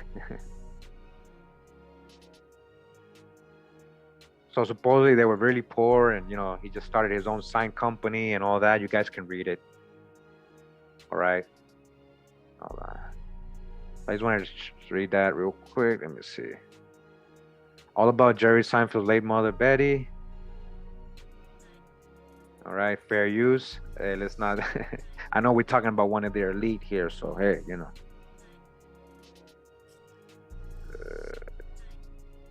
Okay, let's see. So she was born to father Selim Hosni. Now, what I want to point out too is that a lot of the surnames that are linked to these people that he's supposed to come out of are not just so-called Jewish, but Arab names, or people coming from Arab countries. Ottoman Empire, Syrian, Hungary, like these are Arabs. Like it's not a secret. Why they only claim Jewish, you know. But what I'm realizing is a lot of these so-called Ashkenazis have a lot of Arab blood. We've gone over this a lot before. But, you know, all right.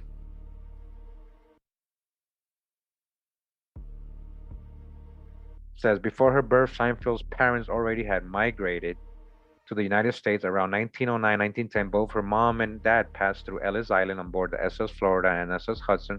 All right, Ellis Island, another island, Statue of Liberty. That's what I'm saying. Go check out Mind on Bill's video. Were all these people really coming from Europe? That's going in too deep right there, right? Like, but go check out what he's saying, and the Statue of Liberty, what it means, the goddess of fertility and all that. Like, yeah. So all these people coming out of Ellis Island and Coney Island. Yeah. So Seinfeld grew up in an orphanage.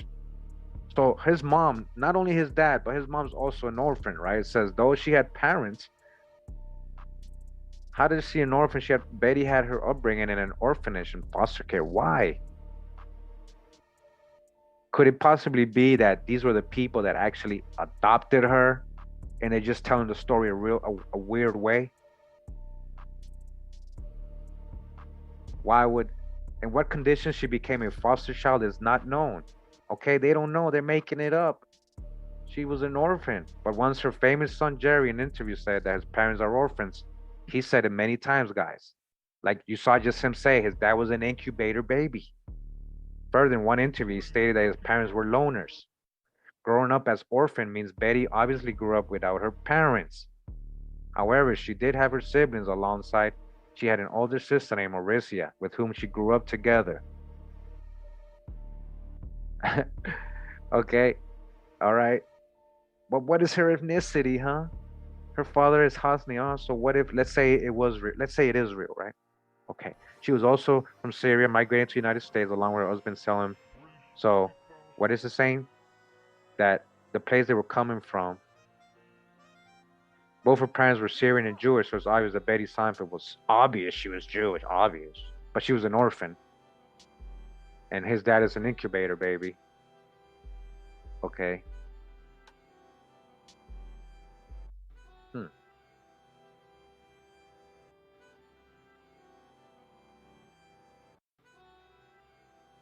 Yeah.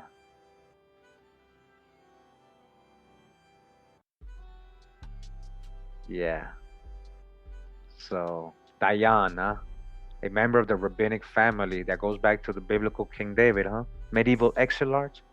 Oh yeah? Oh yeah? Is that what you're claiming? Okay.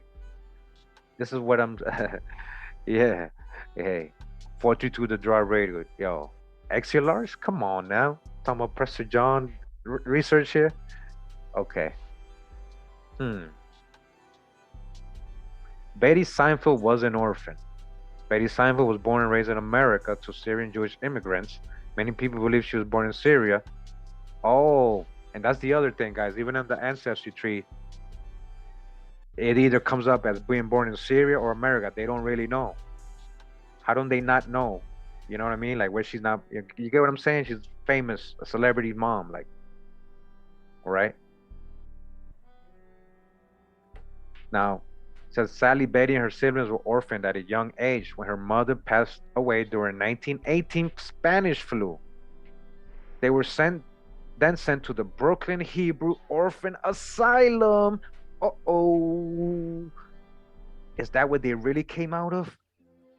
Guys, if you know, been doing the research with the old world stuff and what asylums really were. I mean, body bag for the illusion. So her mom supposedly passed away in 1918, right? Look what they're saying here, right? Her mom passed away in 1918 Spanish flu, right? Stop lying. Her mom's right here. Check it out. Her mom died in 1957 in New York. 1957, which I would assume is her adopted parents. The adopted parents or something, or the people they said they came from, or the assignees. The assignees, the custodians, the guardians.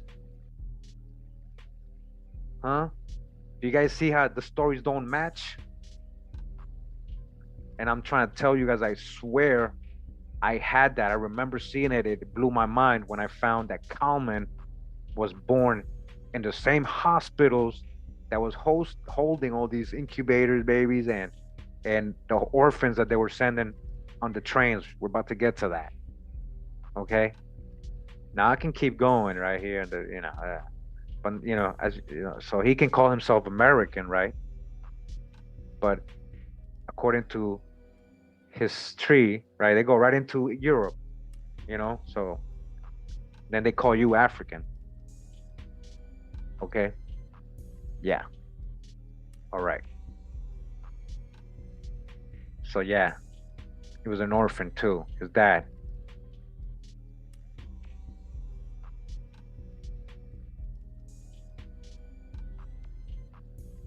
Orphaned and challenging childhood. Coleman Seinfeld's early years were marked by formidable challenges as he faced the hardships of losing his parents at a tender age. Oh, okay, guys, I'm gonna show you they're lying again. Hey, Best Media, much love. Thanks for the donation. Hey, I'm gonna show you they're lying again. This is a whole different website, and now they're talking about his parents, why he became an orphan. Now they say he lost his parents at an early age. Let's go back to the tree. All right. Kalman was born in 1918, guys, right? His parents, well, look, Celia, okay, this is what I remember now. This is exactly what I remember now. I'm glad I did this, and we're surfing the wave live, right? We're researching as we go today. We're live. See how his mom was born in the same year? Died in the same year he was born. I think supposedly the record I looked at said something about her passing away. It seems like she passed away supposedly during his birth. Like she died during birth. Supposedly in the same hospital where they have the orphans and the incubators. I'm not kidding, guys. I saw the record. It's gone. I tried to look for it. I searched everywhere. I looked for Celia Ball. I couldn't find it. I couldn't find her. Couldn't find her anywhere. I couldn't find her anywhere. So she was. Now they're saying his dad died at an early age too. They're saying, remember, they said both his parents died at an early age. So his dad died in 1941 about. 1918. Let me see. Yeah, that would be like in his 20s, right? So 38 would be 20. Yeah, like 22, 23.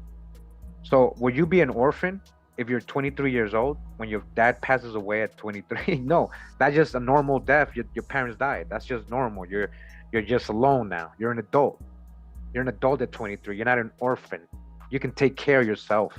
The whole point of orphans is that they can't take care of themselves. That's what an orphan is. They don't got no adults, custodian, nothing, you know?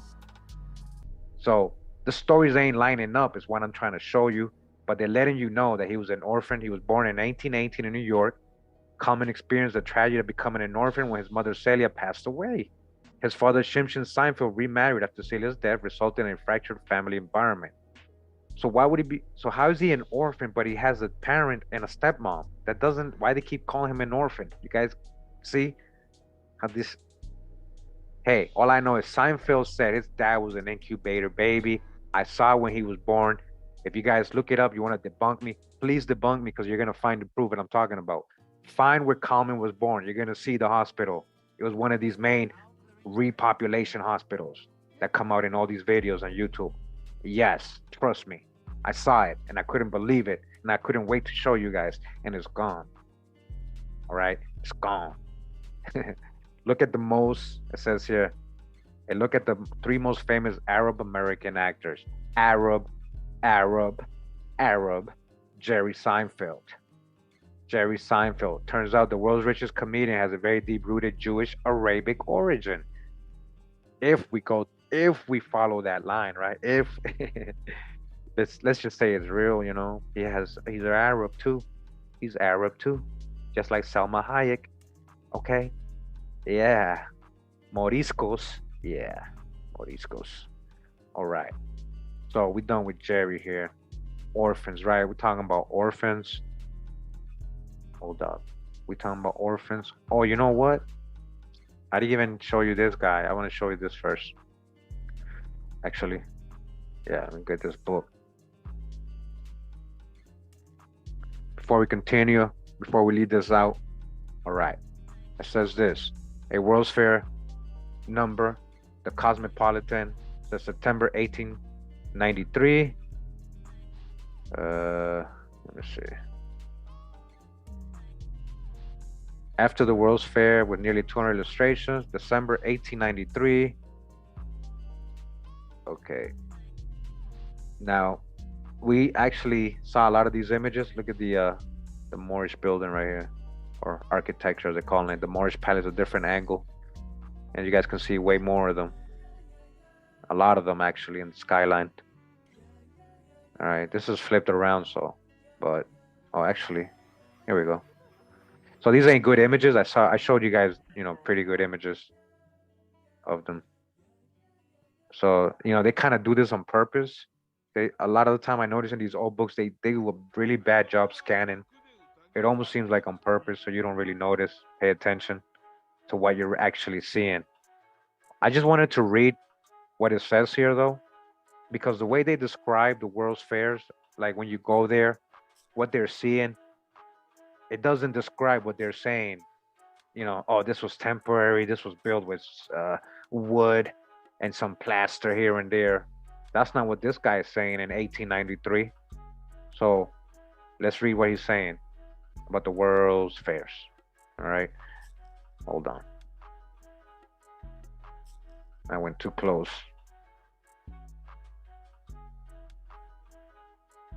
Yeah, I mean, just look at the name Hayek. What do you think? That's not Spanish. But anyways, this is not about her. I mean, look it up. Actually, you'd be surprised. You might have Arab, a lot of Moorish blood in the States. Yes. What you call him, Moorish or Muslim? Yeah. Arab. Yeah. Okay. So a World's Fair. It says a sense of surprise. Oh man, I hate when it does that. Why does it do that? Okay. A sense of surprise, of delight, a suggestion of enchanted regions come to one as he stands for the first time in the great court of the World's Fair. During the first hour spent in this region of wonders, three thoughts take possession of the mind. And when a week later, one is passing for the last time down the court of honor toward the exposition terminal station, those thoughts are still predominant. The first of the vast change which the object lesson will make in the minds of the millions who visit it, broadening and opening, lighting up the dark corners, bringing them in sympathy with their fellow men, sending them back to homes, however humble, with thoughts that will beautify and gladden entire lifetimes, furnishing a topic for countless winter nights, exchanges of opinions and themes of stories for generations yet unborn. It is safe to estimate that our civilization and advance in the liberal arts will be moved forward by a quarter of a century as a result of this marvelous exposition. The second thought, which forces itself upon the mind and remains as an undertone at every minute of a memorable week's stay, and the ever-present proof of the pleasure which this enchanted land brings to the millions who are visiting it, giving their time and labor to building up this great work, to see upon the faces of the throngs who are moving up and down every aisle and every avenue proves of such pleasure, satisfaction, and joy, such complete and absolute surrender to the surrounding beauty and interest as come but seldom into the lives of even the luckiest of humanity. It was my good fortune to be present on the 4th of July when the number of people on the grounds exceeded 305,000. It was, okay, so I just want to, hold on. There's a part where he says how much she says this costs, okay? 1 second. Look at this building. Look at that.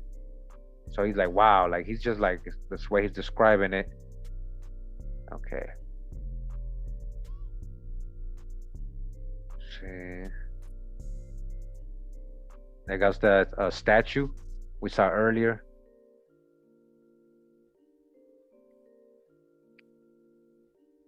All right, let me see. Where is it? Come on now. That's the thing about being live. And like, what page was that on? Let me see. Million.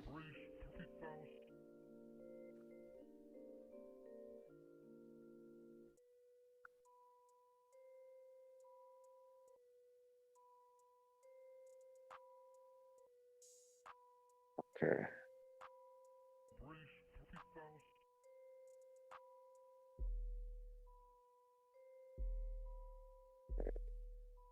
Okay, what a collection of people amidst what magnificent surroundings. No monarch, listen to this, guys. No monarch in the history of the world ever had such palaces erected. Okay? So you're saying this is just wood and plaster? But this is a primary source. This is from 1893. The person's telling you what he's seeing. He's like, yo, I'm not looking at wood. I'm not looking at plaster. I'm looking at the best palaces ever erected in the history of the world. No monarch could have brought together such objects of interest. Not even the wealthiest of monarchs could have expended A sum which probably 200 millions does not represent in such palaces and such exhibits. He's saying this ain't even $200 million. This costs way more than that. You don't have the money to build something like this today. You can't build something like this today. So you're saying this guy is telling you he's at the World's Fair, guys. Come on. He's one of the writers of this, guys. Please listen to what he's saying. Break all your spells of what you think.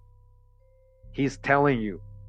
If you ever doubted that this might not be real buildings, he's letting you know these are real palaces. Very expensive. You can't fathom how much this costs. All right? And these palaces are not the whim of one man for the pleasure of himself and his courtiers, but the first great creation of a government intended originally to be of the people, for the people, and by the people. This was what? Huh? Who created this? This was for the people? What are we talking about here? A government that perhaps has not yet attained that ideal, but promises in the early future to scientifically solve the problems of distribution. A consumed nation which will give to the common people the riches which they create. It starts getting pretty deep, right? As I kept reading it. But I just wanted to read that right there, right? I don't know how else to interpret that. Other than he's telling you these are real palaces he's looking at. He's there right in front of it. It's right in front of him, guys. He's there, 1893. He ain't saying this is made out of wood, temporary. He's not saying they're going to destroy this in a couple of weeks. All right? Yeah. Okay. So I wanted to show that before I went.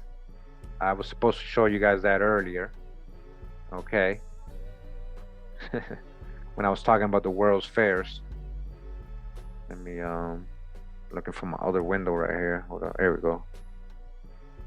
So where we at? Let me see where we at. I haven't looked at the chat in a while, guys. So where we at? Air Shad in the house. That's where we at. What's up, brother? All right. Hope you guys enjoying the presentation. Okay, we got, I guess, 500 strong here. I didn't even know. All right. Don't get shy now, Cootie Mail. Don't get shy. All right. So now, where we at? So we got Cabbage Patch Babies, Inkubator Babies. We got this idea of mass-producing babies, right? Mass-producing babies. Eventually, what happens, guys? These babies grow up, right? Where did all these babies go? You're saying they all went back to their parents? All these babies. They went all these years. You guys got to understand how long this went on for. A lot of years they had these fairs, incubator babies. Okay. So now we got a bunch of orphans all of a sudden all over the place. We got a bunch of orphans, especially New York. We got a bunch of orphans all over the place, all over the East Coast. Not just New York, but all over, actually. We got a bunch of orphans.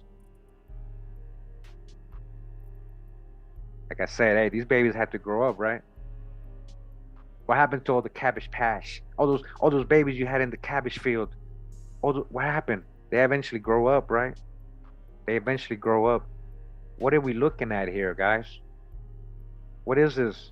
What are we looking at? All these kids and next to the train. You guys ever heard of the orphan trains? Again, check out the channels that already have been talking about this for a long time. We just freestyling it today. We just live, okay? They went Wally.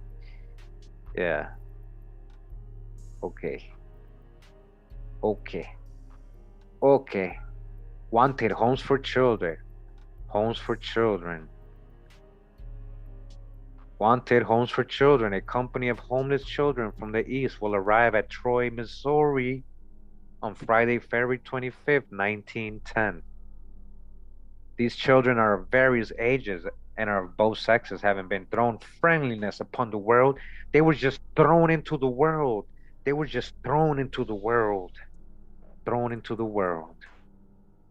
Hey, shout out to Mine Unveiled. We already saw. Hey, he said they were cloning people in the 1800s. 1800s cloning. I didn't say it.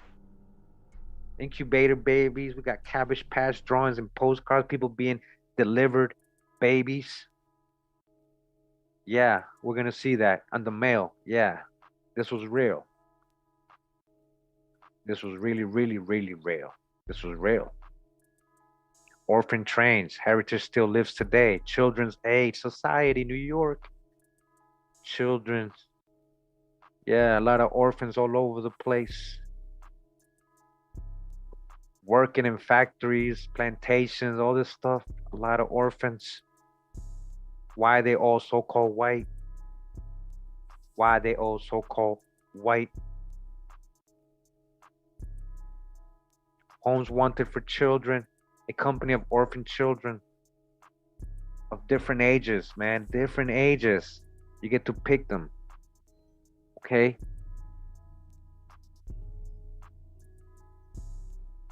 You get to pick them.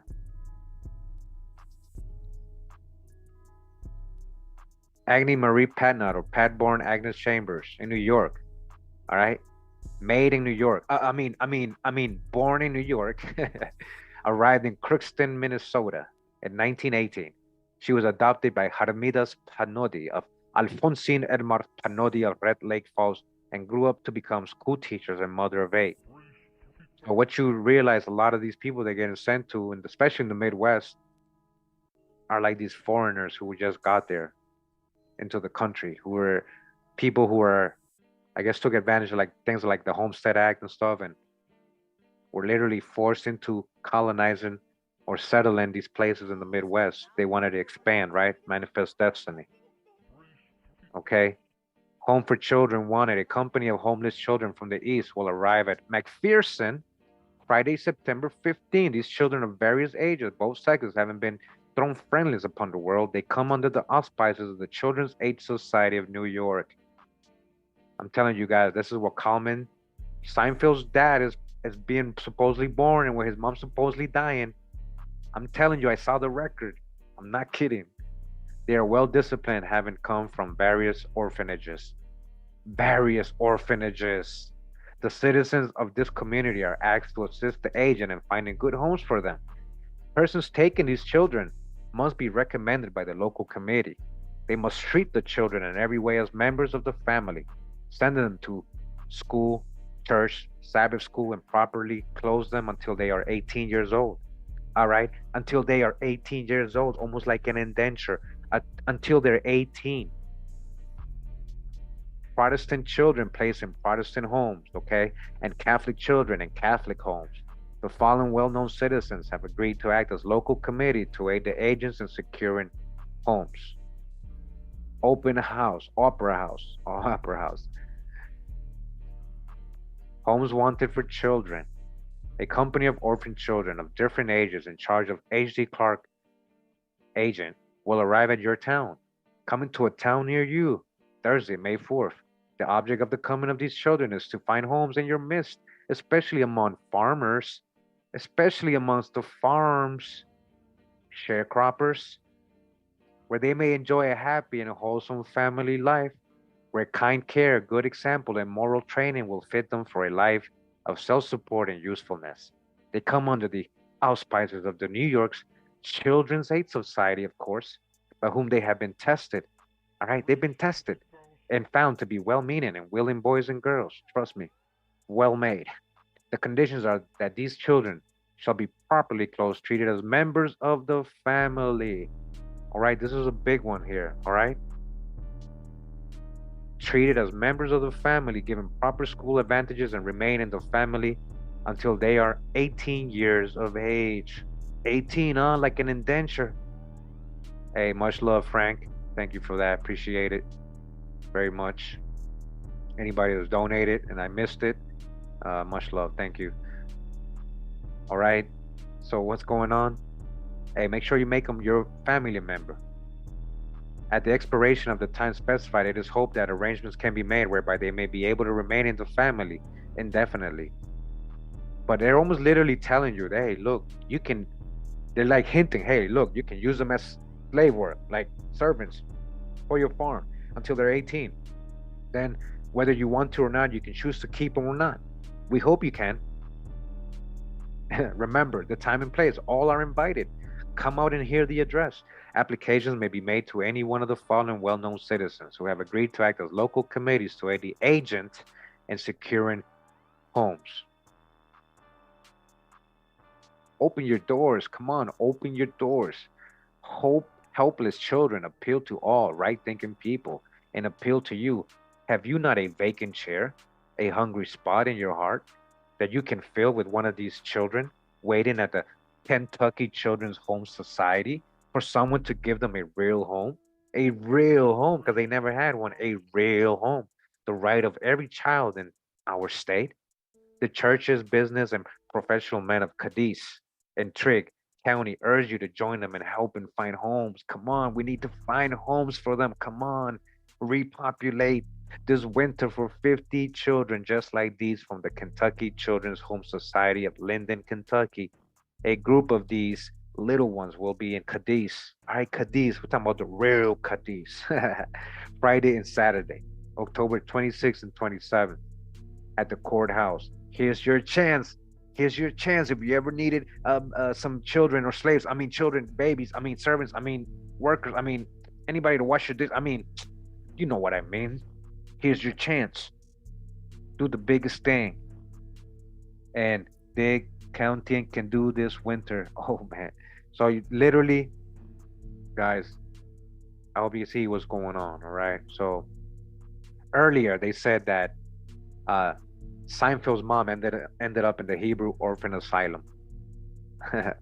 Hebrew orphan asylum, huh? Because I was reading the history about it. I could have done a whole video on it. I might do it eventually.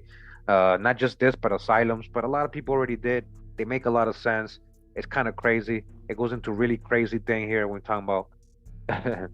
It's definitely an old world building. All right, the orphan asylum of right in Brooklyn too. It's right in Amsterdam Ave, right?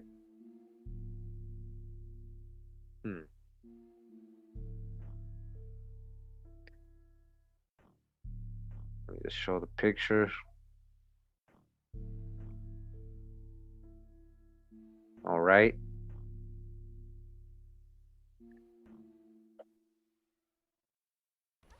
I hope you guys enjoying. I don't know. I wish I could see the the chat more, but I'm trying to progress. Okay. Indiana Genealogical Society blog seeking orphan trained descendants. Okay, we're seeking them. On November 30th, 2015, the South Bend Area Genealogical Society's monthly program will feature educator and genealogist Barbara Cook of Niles, who will speak on the orphan trains. All right, saga of the resettlement of homeless or destitute children from the East Coast to foster or adoptive families in the Midwest. The Orphan Train Project, initiated in New York City and Baltimore during the 18th and 19th century. All right, we're talking about 1700s. 18th century equals 1700s, guys. Orphan trains. This has been going on for a while. Located homeless waves with willing families in our area. Indiana was one of the largest recipients of homeless children. Very little is known about the history of the children placed on their or their descendants, okay? A lot of them probably never knew. They probably grew up thinking that was their real parents, right? So I just wanted to show you guys this. Much love and respect. CHO. Let me see if I can. Shining great, right? Shining great. 20. Thanks. I really appreciate it. Much love. All right. So yeah, descendants of the orphan train riders, we're looking for you. We're looking for you. We literally. Oh yeah, we're literally looking for you now. The Washington Post, the orphan train, it says here, as an adult, Winfred Lorraine Williams learned that she was placed in a New York City orphanage soon after her birth in 1922 because her unmarried mother feared the wrath of her prominent family if they discovered that she had a baby. Now, they're literally telling you that she learned. This is what she was told. Winfred was told. That's why she ended up as an orphan. All right? William still remembers the stern caretakers at the orphanage, her thin clothes and constant hunger. Then a train ride changed her life. So In 1926, Williams and 13 other orphans were scrubbed, dressed in new clothes, and put aboard a westbound train at Grand Central Station. The children were not told where they were going or why. They had no idea that they were on an orphan train or that they had become participants in the largest children's migration in history. Between 1854 and 1929, an estimated 200,000 American children, some orphaned and others abandoned, all in need of families, traveled west by rail in search of new homes and a novel phasing out movement. All right, so they're saying between 1850, right? That's still a lot of years, but we already got the drop from the 18th century, the 1700s. So I guess her train reached Kirksville, Missouri. Said the children were taken to a crowded local church and told to sit in chairs on the stage. An old man with a white beard approached the small fair-haired Williams and pointed a bony finger at her. "I'll take that one," he boomed. "My wife is sick and I need someone to wash the dishes." Terrified, Williams refused to go with him. A music professor and his wife saw what happened and began talking gently to her. Would she like to be their little girl? Williams consented, and in that moment, she acquired loving parents. All right, so there was some good cases, but you guys will read if you start researching this. There was a lot of bad stories, a lot of abuse. There's a lot of bad people adopting these children for no good, for bad reasons. The orphan explosion. The first Jewish orphanage reportedly was established in 1729 after Indians massacred settlers near Natchez, Mississippi, But institutional solutions were uncommon before the 19th century, and relatives or neighbors usually raised children who lost parents. About 1830, however, the problem of homeless children mushroomed in large eastern cities. All right, all of a sudden, we got mad orphans. All of a sudden. All right, so it goes on. I just want you guys to see that this is real. All right, Orphan Train was a supervised welfare program that transported children from crowded eastern cities of the United States to foster homes located largely in rural areas of the Midwest. All right, they were literally, come on guys, repopulating. They were literally populating these areas because this happened for so many years. Look, they're telling you almost literally 100 years. Okay. Then I was learning about the guy who started this, Charles Lauren Brace, and who he was and his family. Got the whole drop on that. Right. Children's Aid Society. As you guys can see, there's a whole history of that. Look at that. Yeah. Hey, those babies in the cabbage fields and the incubators, they had that. Eventually they grew up, right? Hey, I didn't say it. Go watch those videos, Mind Unveiled channel. Go watch them. All right.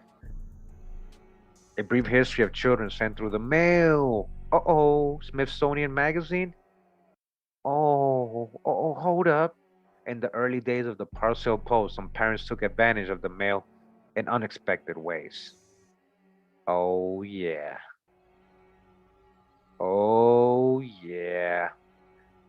One of the most overlooked yet most significant innovations of the early 20th century might be the post office decision to start shipping large parcels and packages through the mail. While private delivery companies flourished during the 19th century, the parcel post dramatically expanded the reach of mail order companies to America's many rural communities, as well as the demand for their products. When the post office parcel post office officially began on January 1st, 1913, the new service suddenly allowed millions of Americans great access to all kinds of goods and services. But almost immediately, it had some unintended consequences as some parents tried to send their children through the mail. All right. Now, like baby by parcel post. All right. Look at this. Now, this is real, guys. It really happened. You're not going to see so-called black babies. And when you start reading this and doing the history research, you'll see that they'll try to sugarcoat it like, it was just a couple cases. This ain't real. They're just posing for the camera. He put on a mailman suit. They try to sugarcoat it, guys. But this was real. Once upon a time, it was legal to mail a baby in the United States. You literally got it like a stork in the mail, guys. Baby's coming. This is real. This is real. You don't even have to go to the World's Fair incubator. You can order them through mail. Boss baby, there you go. They know. The stork kids, yeah. Smithsonian confirms birth of baby mail. I'm not making this up. Washington Post. Mail that baby. A brief history of kids sent through the U.S. Postal Service. Decades before the first unaccompanied child was put on a plane to grandma's in the care of a flight attendant, a few resourceful parents accomplished the same end by simply dropping their kids in the mail. Okay. Yeah. Welcome to the Twilight Zone. I told you guys. Mailing babies, the story of kids sent through the U.S. Postal Service. We ain't making this up. We ain't making this up. They even had stems on them. They had the stems right on their clothes. Once babies sent by mail. And, you know, like when you start actually looking into it, there was many cases, a lot, not just a few, like they try to sugarcoat it with. Parcel post baby makes trip upon LE Railroad. Okay. Another one. Next day delivery, boy. You want a blonde, blue-eyed baby? All right, we'll have them there in 24 hours if you pay us $2. That was a lot of money back then, guys. Who changed the diapers, yo? Hey, that's a very good question. These people were more than just mailmen. I'll tell you that. We're in facts.usps.com. Postal facts. Kids in the mail. Do not try to ship your kids. In the early days of parcel post, a few parents managed to mail their children to relatives. All right, they're trying to sugarcoat it. Oh, to relatives, really? Oh, it's just a couple of, and it was family members. Why would family members do that to their own? Yeah, okay, but it was real. I just wanted to show you guys that this was real. This was real.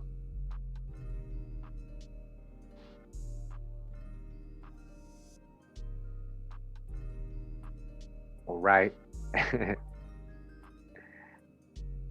Now,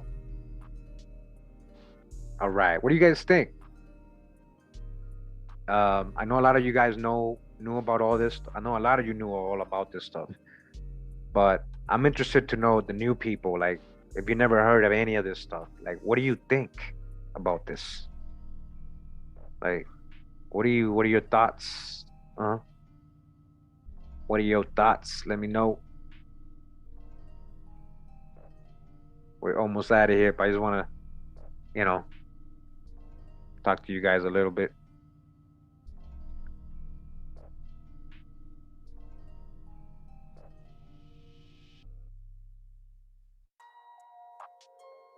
Okay, now I want to say something before I go now. All right?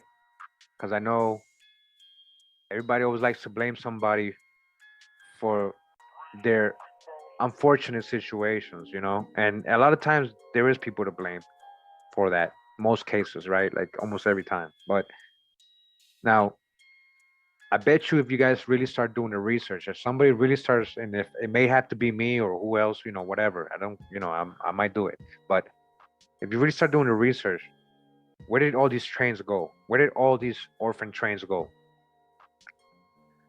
Did they just go to white towns? Because I did one check on one of these towns they ended up in, and I realized that this was a black town, so-called black town. It wasn't just so-called white towns in the middle of nowhere. They were going down to the south, guys. And if you have a whole town of black folks, who else is going to adopt them? What am I saying? What are you saying, Curimeo? A theory I have, right? Which, you know, is that not only did so-called white people adopt these orphan babies, but I believe that a lot of black folks adopted these kids too to work the farms, you know, to for whatever. They needed a baby, they were childless or whatever, but I doubt they were childless. Based on genealogy I do for a lot of people, these people in these times had a lot of kids, right? So what if, because if you start looking at where all these trains ended up, guys, you got to really be real with yourself. That we kind of, the black folks kind of doomed themselves a little bit when they started adopting a lot of all these orphan kids, these so-called sharecroppers that worked for your grandfather's farm, huh? These so-called white people that were sharecroppers in your grandfather's farm, huh?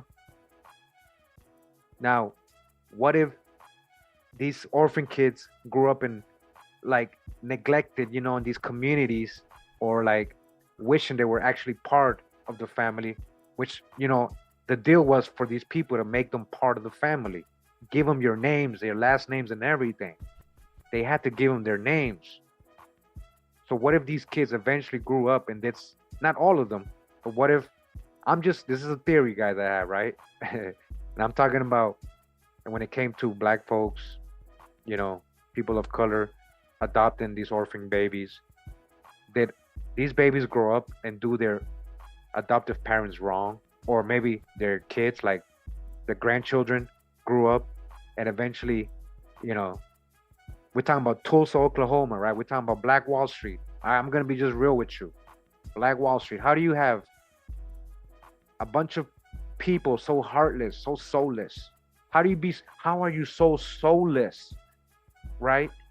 That you go and burn up a whole town and you just take it, right?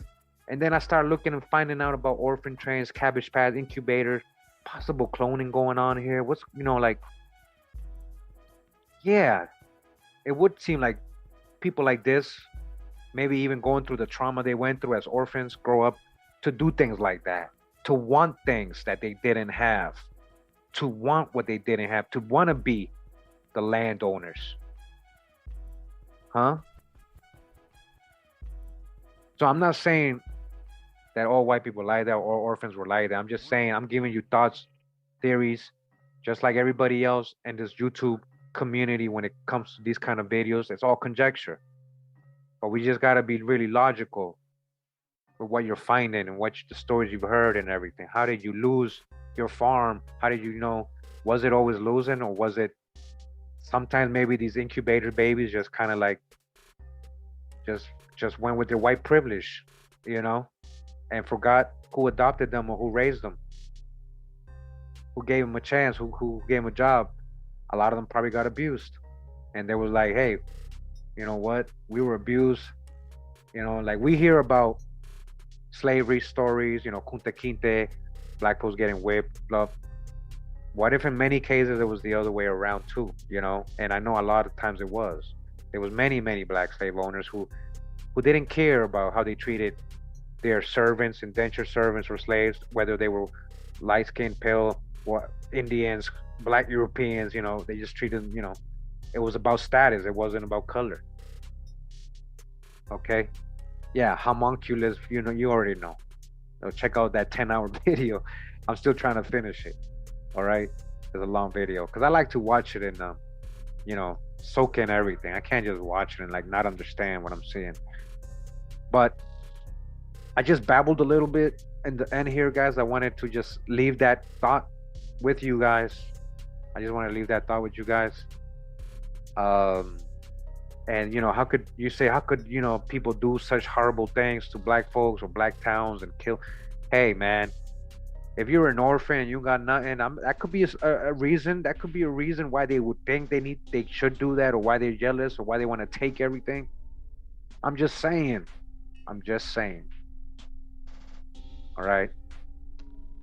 Hope you guys enjoyed today's presentation. I really didn't have this prepared like that. Like I just like put it together real quick because I already told you I had all this open already. I had all these tabs and I had all these images already ready. Like I don't close these windows ever. Even when I shut down my computer, it reopens all my windows. That's what I got a Mac. You know, so you know, I was like, you know, let me just do it live. Like, let me just stop thinking about it, how I'm going to record it, how I'm going to explain this. And let me just do it freestyle and live. And that way I have no excuses, no worries, I'm just going to do it. And I hope you guys enjoyed it. Because, again, I don't do these kind of videos. I can't get into a lot of conspiracy stuff, which I do. But I'd like to do historical stuff. I like to do things that I can show you sources with. All right. So I hope you guys enjoyed it. I hope it's help for the other YouTubers too, just another way to think about it as well. Like, you know, like as I showed in the beginning, Benjamin Franklin did say that pale-skinned people were a minority all over the world. Okay? That's just facts. He said it, primary source. And then you got all this going on after that. And then you got Reconstruction era, and then all of a sudden you colored, and then all of a sudden you black, and then all of a sudden you Negro, all of a sudden you African American. I'm just saying. I'm just saying, man. I'm just saying, man. Hold up, guys. I'm just saying. Straight from Tamari. Straight from Tamari. Hold up. Yeah, straight from Tamari. Peace out. Hold on. Let me. Pura vida. Much love. Yeah, this whole time I was right here next to the pyramids, chilling Mesoamerica, Tamari. You know, what's up? The Hesperides, Atlantis. You know, the Promised Lands. What they call some Leia. I forgot what the Mormons call this land, Costa Rica. They got a name for all this, you know, in their Bible. So, hey, what's up? Thanks for tuning in. Much love and respect. You know, I appreciate always the love. Hope you guys enjoying the videos. I got so much to talk about, so much books I want to read. It gets overwhelming, and I just don't do the video. And then sometimes I go days without doing or talking about. I could just go live and I just think about it too much. Sometimes I want to just make it too perfect. I don't want people to think I'm just blogging and talking like most other people. All right. But I hope you guys enjoyed it. All right. Costa Rica. Always 506 code. Pura vida. A country to meet friends. A country to meet friends. Pura vida land. Pura vida land. One love. Thank you for tuning in. Thanks for tuning in, guys. For real. I really appreciate it. Anybody who donated today, thank you. And pura vida. Pura vida. Never, never land. Welcome to the Twilight Zone. I hope you guys enjoyed the presentation. I appreciate you too. Much love. Show me Sasquatch. Show the Sasquatch. Hey, address the elephant in the room. Well, that's what we're trying to do here. I understand what you're trying to say. They might gave the land to the orphan from the court and the right. That's why they leave. Have so much. You know, and a lot again. These orphans, they took on the name, so they took on your family's name. If you owned a farm and you adopted them, and if something legal happened in the future when you're gone, you're dead, and then there's disputes between the children and the orphan adopted children, and hey, or just it's you know it's very segregated times, very racial times, and Black folks are being disfranchised. Even if it's your stepbrother or adoptive stepbrother that you're disfranchising, you're gonna stick with your white friends, white superiority, white privilege, the creation of white superiority. Remember, we read all this, like why that happened, and it seems like it was the need for them to try to identify themselves because they had no identity. Like they were literally, you see, a lot of these were orphans, and a lot of these people were, you know, coming from foreign lands and they didn't know their parents, and you know. So I'm not saying, oh, poor white folks, but history is not one-sided. You get what I'm saying? So you can't be biased. People, every all sorts of people have gone through all sorts of bad experiences. Doesn't matter what color. I hope you guys understood what I was trying to show today. And again, I recommend going to check out Mind on Build, those 3 videos. Just it's gonna get deep, and you're gonna be like, well, if he's saying, well, it's what's the same thing Kurimeo's saying is kind of the same thing. It makes sense. And so, again, did Black folks adopt these orphan kids, and then something happened eventually? You know, who's these sharecroppers? Yeah, hijacks upon hijacks. That's what I'm talking about. Hijacks upon hijacks. Breeze, oh breeze. You know, Breeze 3000. Much love and respect, mi gente. Pura vida. Thanks for tuning in on this Saturday night. Love y'all. Take care of yourselves. I hope your mind is unveiled. Shout out to Mind Unveiled. Shout out to Ocelo 12 for the beats. Shout out to Bezo Breeze. One love, family. Wow.